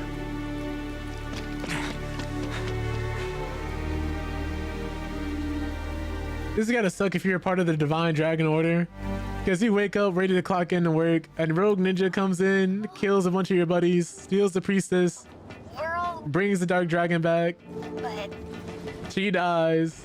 Your commander, your leader comes in,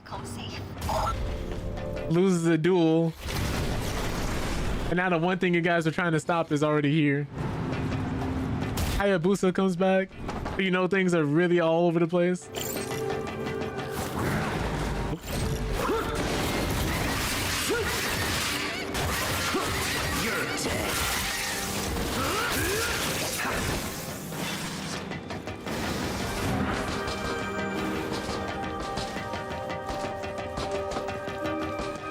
Man, you've got to be having a horrible week.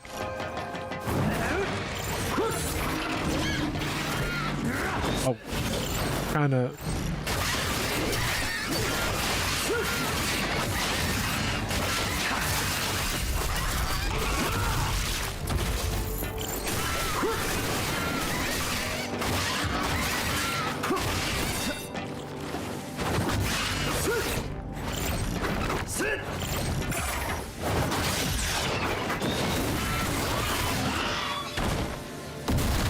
Oh, he's dead.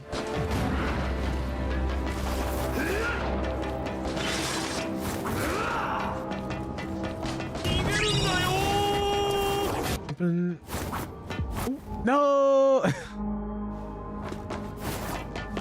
Here we jump. Here we jump. Here we go.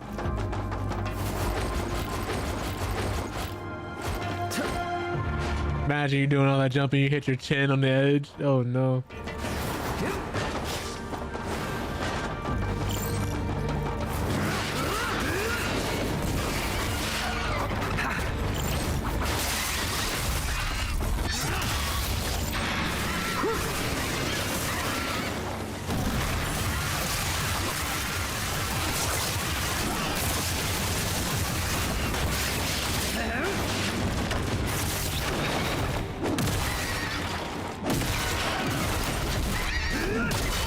Good lord.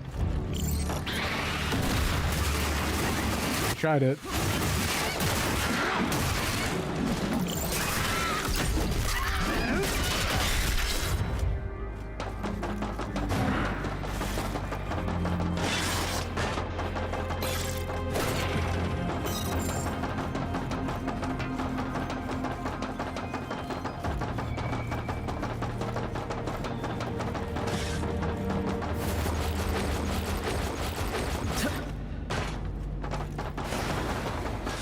I was afraid I was about to get ambushed if I opened this.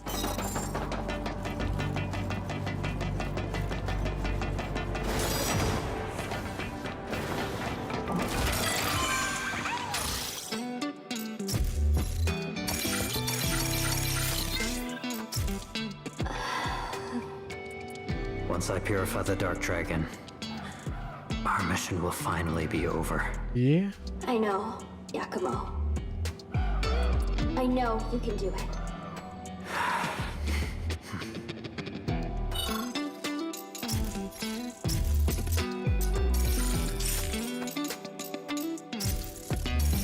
I will say the voice acting there was great in that particular moment because that man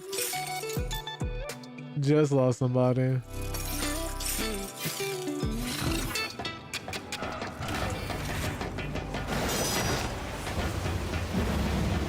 This area is a little too open to not have any enemies in it. So is this one. I guess we're just going straight there now. So we're gonna fight Ryu and then the Dark Dragon to prove that we're worthy? Is that what's gonna happen? Well, no turning back now. So you've come, Raven. Oh wait, I was kidding.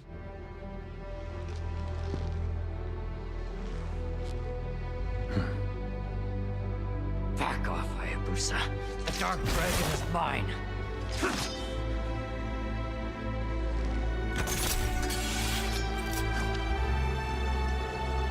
Oh no.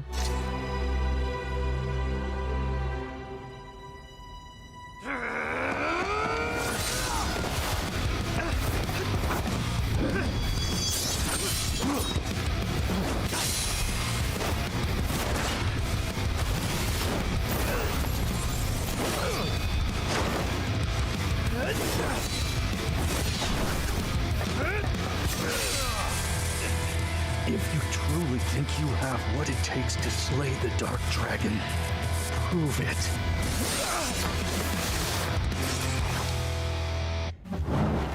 Oh, here we go. I wasn't ready for this. Can we hit Ryu with a Zuna drop? Oh, is he gonna let us do that?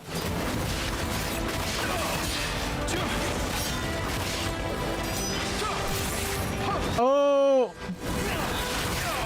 Yeah, we did it!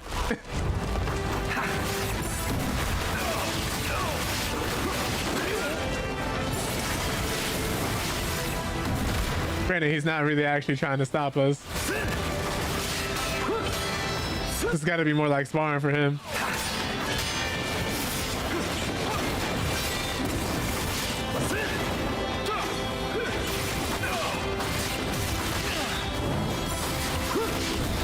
No! Oh no! Oh no!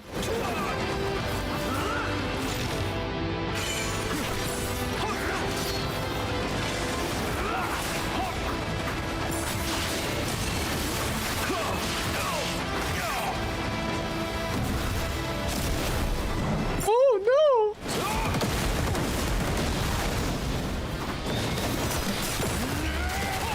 He's using his special abilities.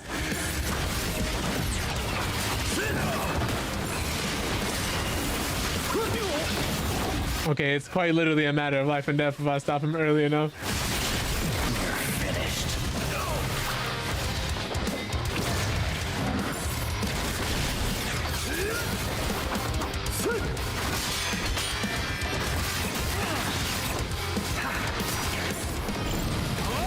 Oh my god.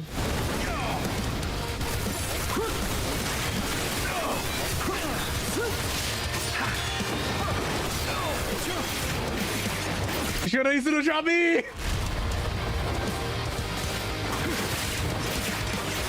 No, he did it again just to show that he could.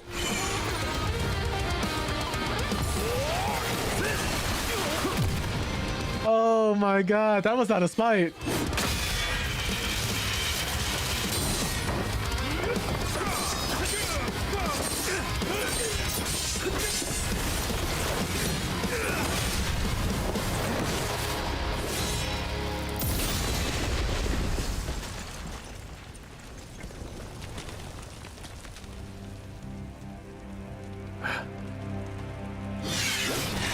You actually beat Ryu, huh?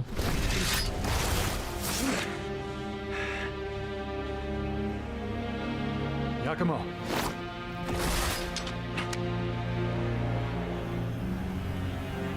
A parting gift from Sayori, the jewel of the Dark Dragon.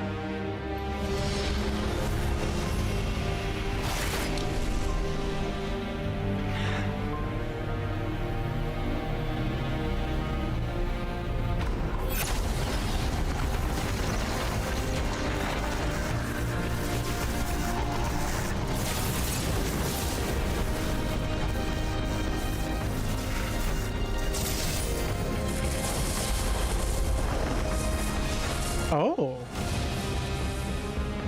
The Dark Dragon Blade. The blade of legend harnessing the power of the cursed worm itself. Blackened rain beckons our bloodline's amends through the death of his priestess. Must the dragon be cleansed? In the hands of a Raven Clan ninja, it has the power to purify the dragon once and for all. Now go.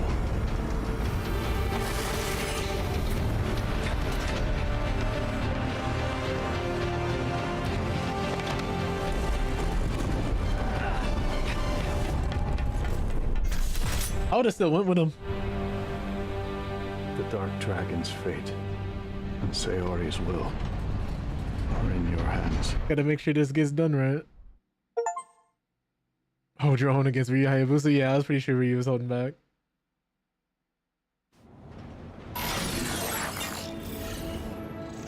Sword of immense evil, said to be forged from the bones of the Dark Dragon. Although once destroyed by Ryu Hayabusa, the Blade of Legend was restored when a fragment of the shattered sword and Wakatama jewel housing the essence of the Dark Dragon were combined by a master ninja of the Raven Clan.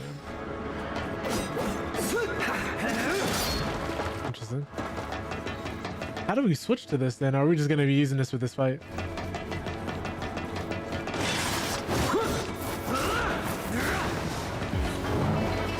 Oh.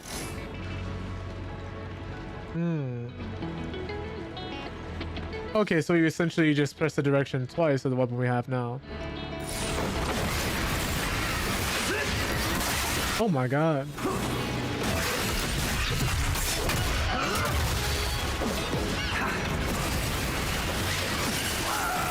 Looks like Ryu's animations almost. Yeah.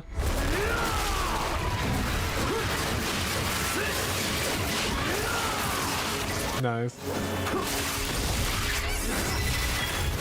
Oh. Oh, we have no skills to learn with that one. Okay. We'll probably need this. I'm just buying stuff at this point.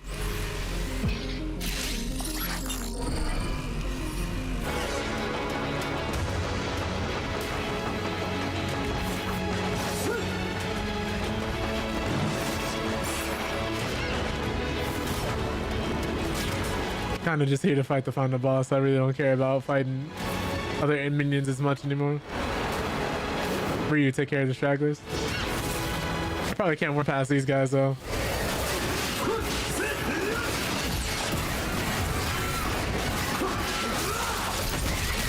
You're toast.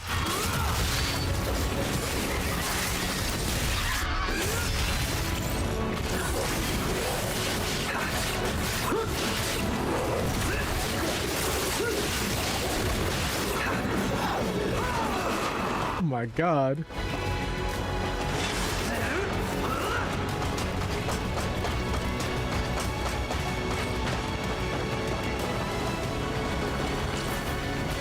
Almost didn't make the jump.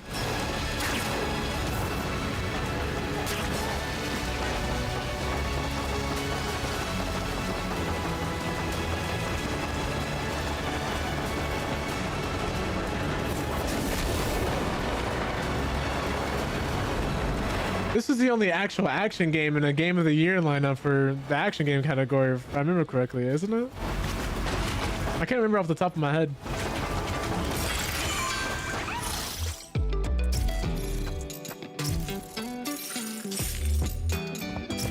Like, I know there's other games in the category, but I don't know if you would consider them like actual action games.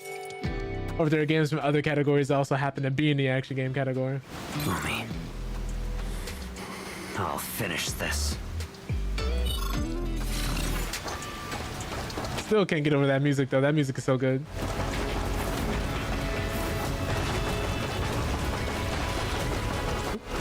Yes, I almost missed it.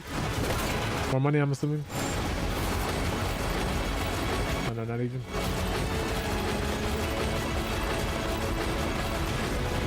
Oh my god. What a thrill of darkness and silence to the night. That's what that reminded me of.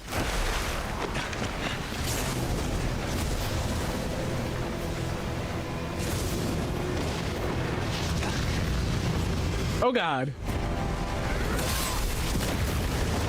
Oh, never mind. There's no need to be worried. I had full faith from 100% from the jump.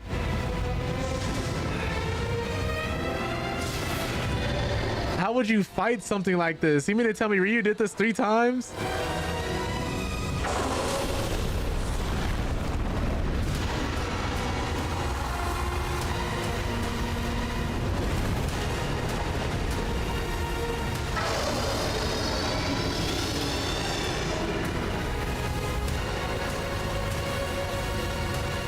Could it be like time to put an end to this?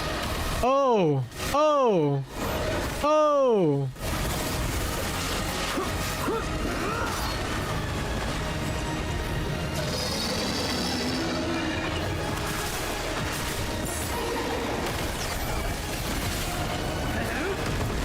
There we go, there we go, there we go. That's what we like to see.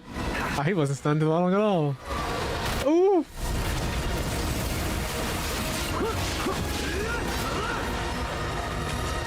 It's like a dark metallic cybernetic dragon almost. Oh!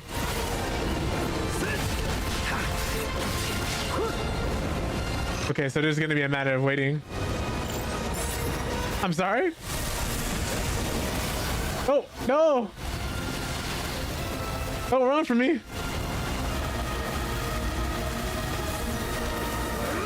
I can't close the distance. Oh my god. Did I fall? I stopped paying attention.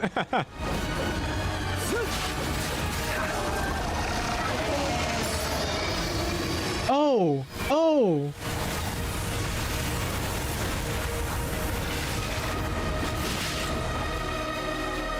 Okay, gotta be careful because you can fall off the edge. Oh my god.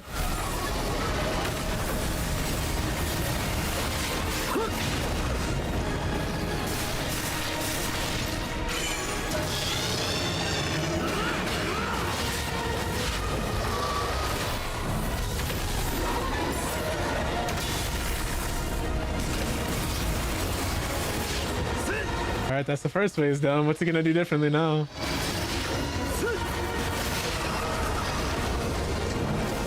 That can't be good for me. It definitely is not. Yeah, fall from this height, this man will die. Crazy shot though, it looks nice.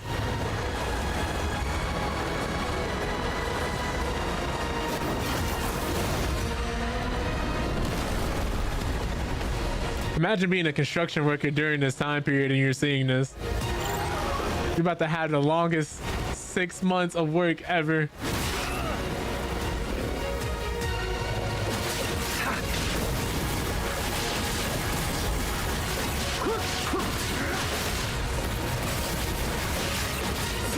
He's stuck? He's not fighting back or doing anything else.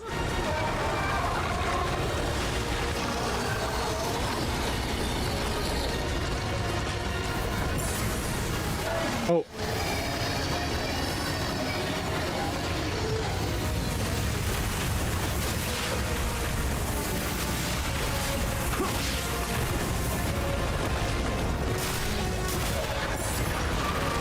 Oh. Let me get some extra defense. This man is breathing on me very hard.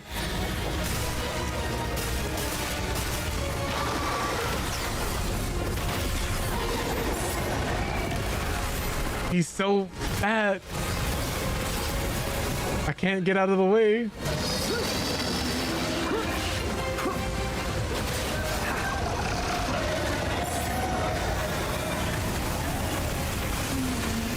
Oh my god, oh my god, oh my god, oh my god, oh my god.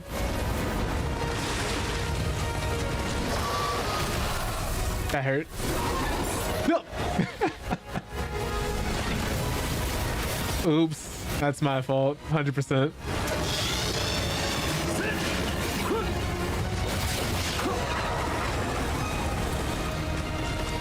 I think he's gonna have, what, an extra phase after this? I don't imagine him only having 2 phases, right? It would be a little too easy.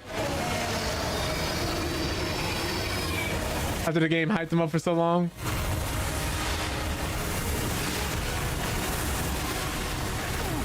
I thought that went off already. Oh, that did not feel good.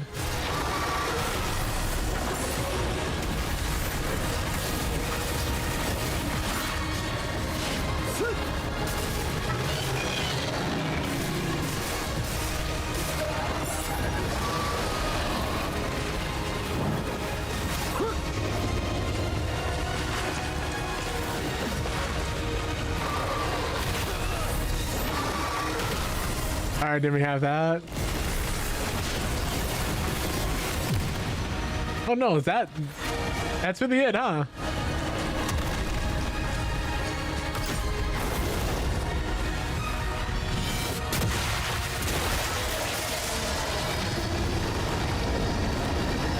This has got to be so scary.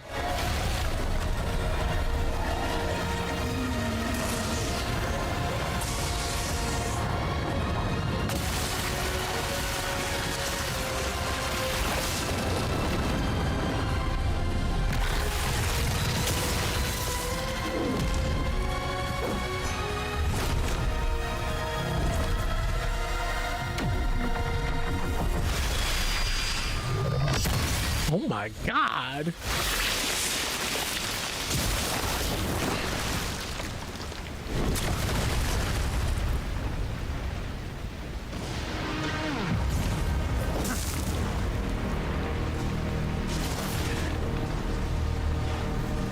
I'll stab it again just to be sure.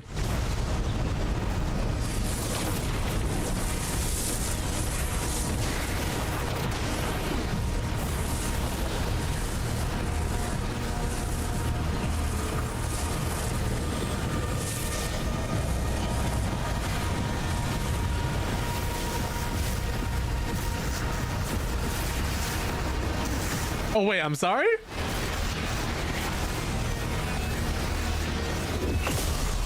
This wasn't part of the prophecy. He just wanted to start out as a dragon so he could aura farm.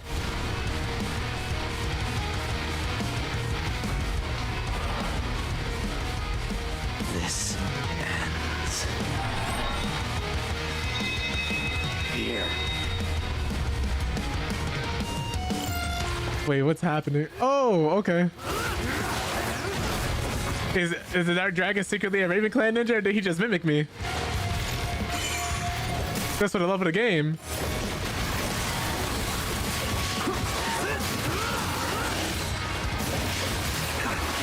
Oh my god.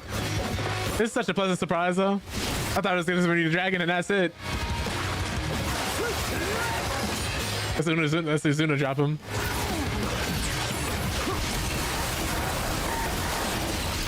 Oh, we can do it. Oh, we are a little low in the health department.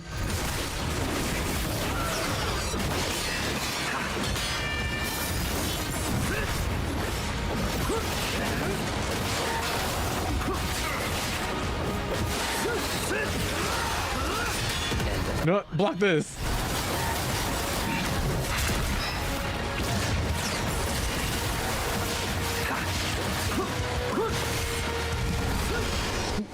Oh my god, he didn't like that very much.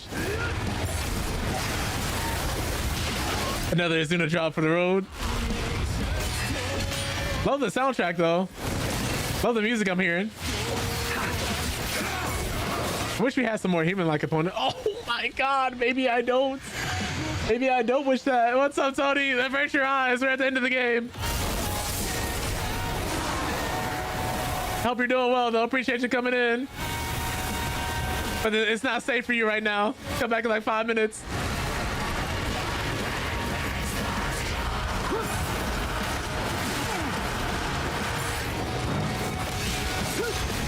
Appreciate you being here though.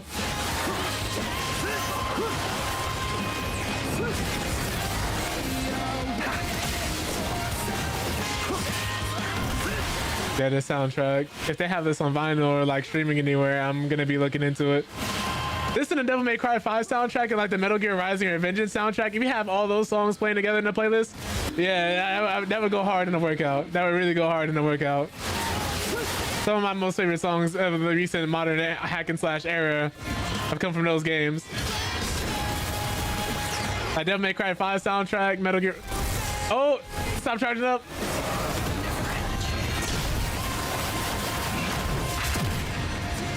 Can't let you get close.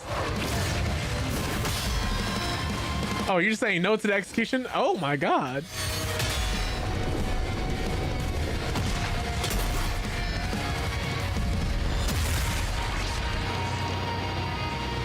That's so sick.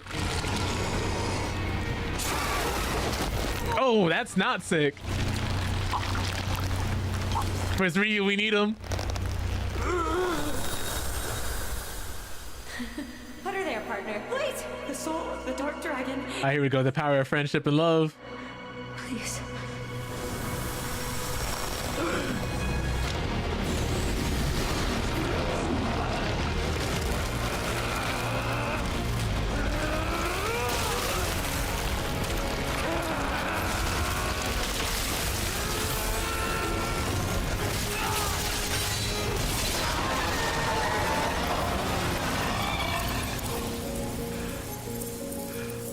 Nice.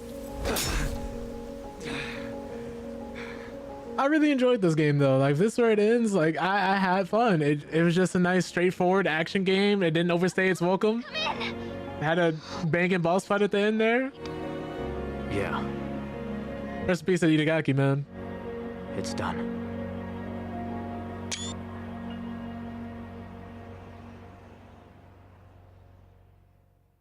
That was fun. Only took like 10, 11 hours. Very short experience. Short and sweet.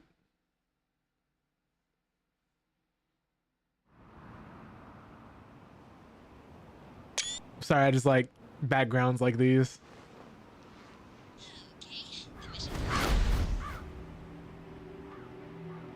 City has to be a lot better after that, though. I'm on it. You're not sure, but you are, sweet. Appreciate that, Jay. Thank you. Thank you. I forgot the credits going. Wait, why are we still beefing with them? We defeated the Dark Dragon. Well, we did kill quite a lot of people on their payroll. I'd imagine they're not gonna be okay with that whatsoever. But like,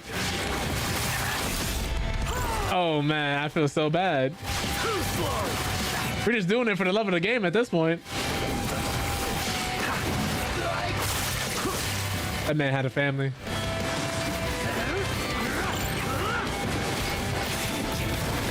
I'd imagine we're gonna be beefing for generations and generations after this, though.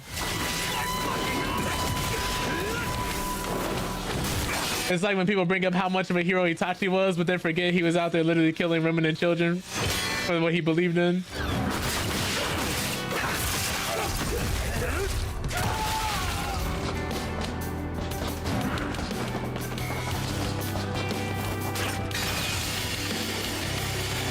This is a cool way to show off the credits, though. But I don't think I'd be mad if the series ended here, though. Like, this game reviewed well. A lot of people have nothing but nice things to say about it. The literal director passed away, so I wouldn't be mad if the series went on a nice little hiatus after this, or if they didn't do another Ninja Gaiden after this. Because this wraps up the story. Hayabusa had his games and his run fighting games as well. We had a new character come forward, do something, and had a nice revisit from him.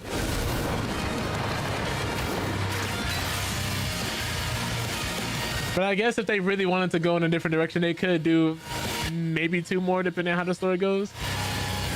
Starring Yakumo, but I wouldn't be upset if it ended here.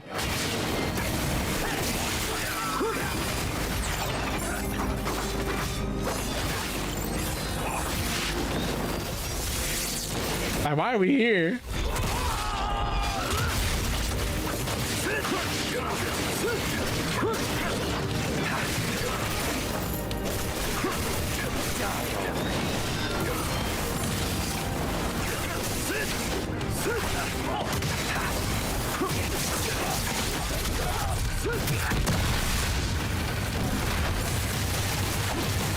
I'm charging up for you.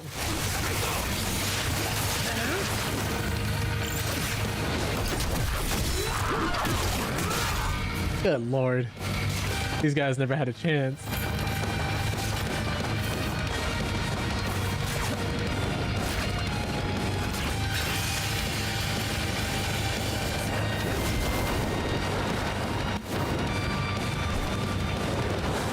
Oh, wait, what? Where was I supposed to land? I looked at my phone for 2 seconds. Imagine if the game just ended right there.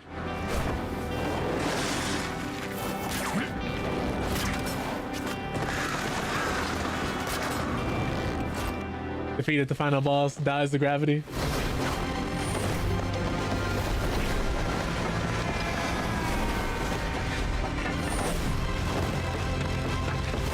Ninjas are so cool in this universe, but they are not stealthy at all. That was cool. That was a fun game. That was a fun game.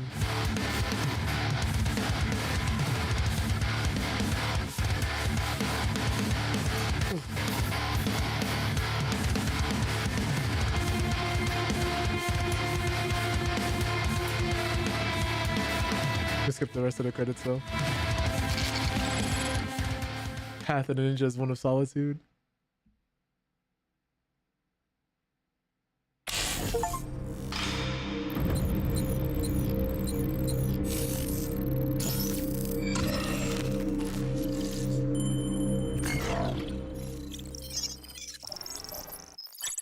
That's the whole game. I wonder if they have anything like New Game Plus. So it looks like the longest chapter is probably like chapter 5. We had a 6-minute chapter. Jesus. A 9-minute chapter. Yeah, towards the end of the game, the chapters got shorter.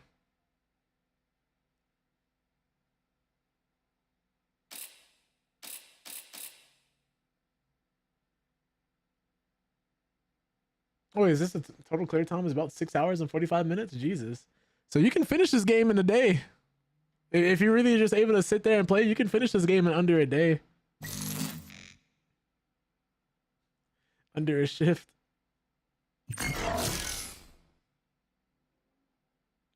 And they got trials too. Nice. Death Wish, which is setting before available before starting each gameplay mode. When Death Wish is active, your health and blocking abilities are set to their base levels and you can't equip accessories. Oh, okay, and then you can play as Ryu. That's dope.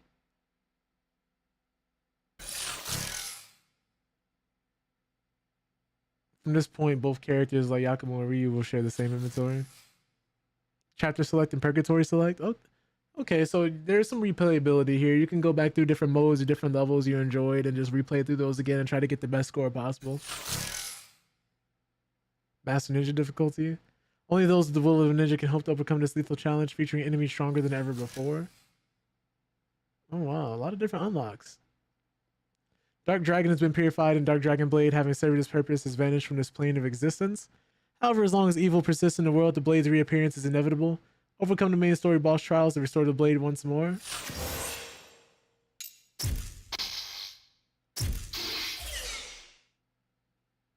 Nice. Had a lot of fun with Ninja Gaiden 4, man. Definitely would recommend to people who are fans of like hack and slash games. If you like Devil May Cry, if you like Bayonetta, if you like just different games in that genre, other Ninja Gaiden games, I'd highly recommend this one. Give it a shot. If the current price is a little too steep, I believe it is on Game Pass. Or if you do really want to own it, catch it on the sale. Like I said before, very fun game. Very fun game. Let me close this though. Some optimization issues on PC, and if you're on an ultralight like me, it's going to require you to download a program called Borderless Gaming. I'm playing primarily in window mode, but if you download a program called Borderless Gaming, it makes it so that the games you're playing in Windows mode get rid of the border. Hence the name Borderless Gaming. That's what I had to do in order to get it working and get it to display properly. But besides that, it was pretty okay. As far as performance, I didn't have too many issues. And there were some updates that seems to have smoothed out some of my issues. But overall, I had fun. It's a nice time. It's a good time. If you like action games, pick this one up. That all being said, though, that's pretty much where we're going to end things here. Your boy has to go into work soon. But thank you guys all for coming through, for showing up, hanging out. Really, really appreciate each and every last one of you. Had a good time. Thank you guys so much for being able to make it. We talked a little bit about some gaming news. Sometimes how the games we play and the content we consume affects just the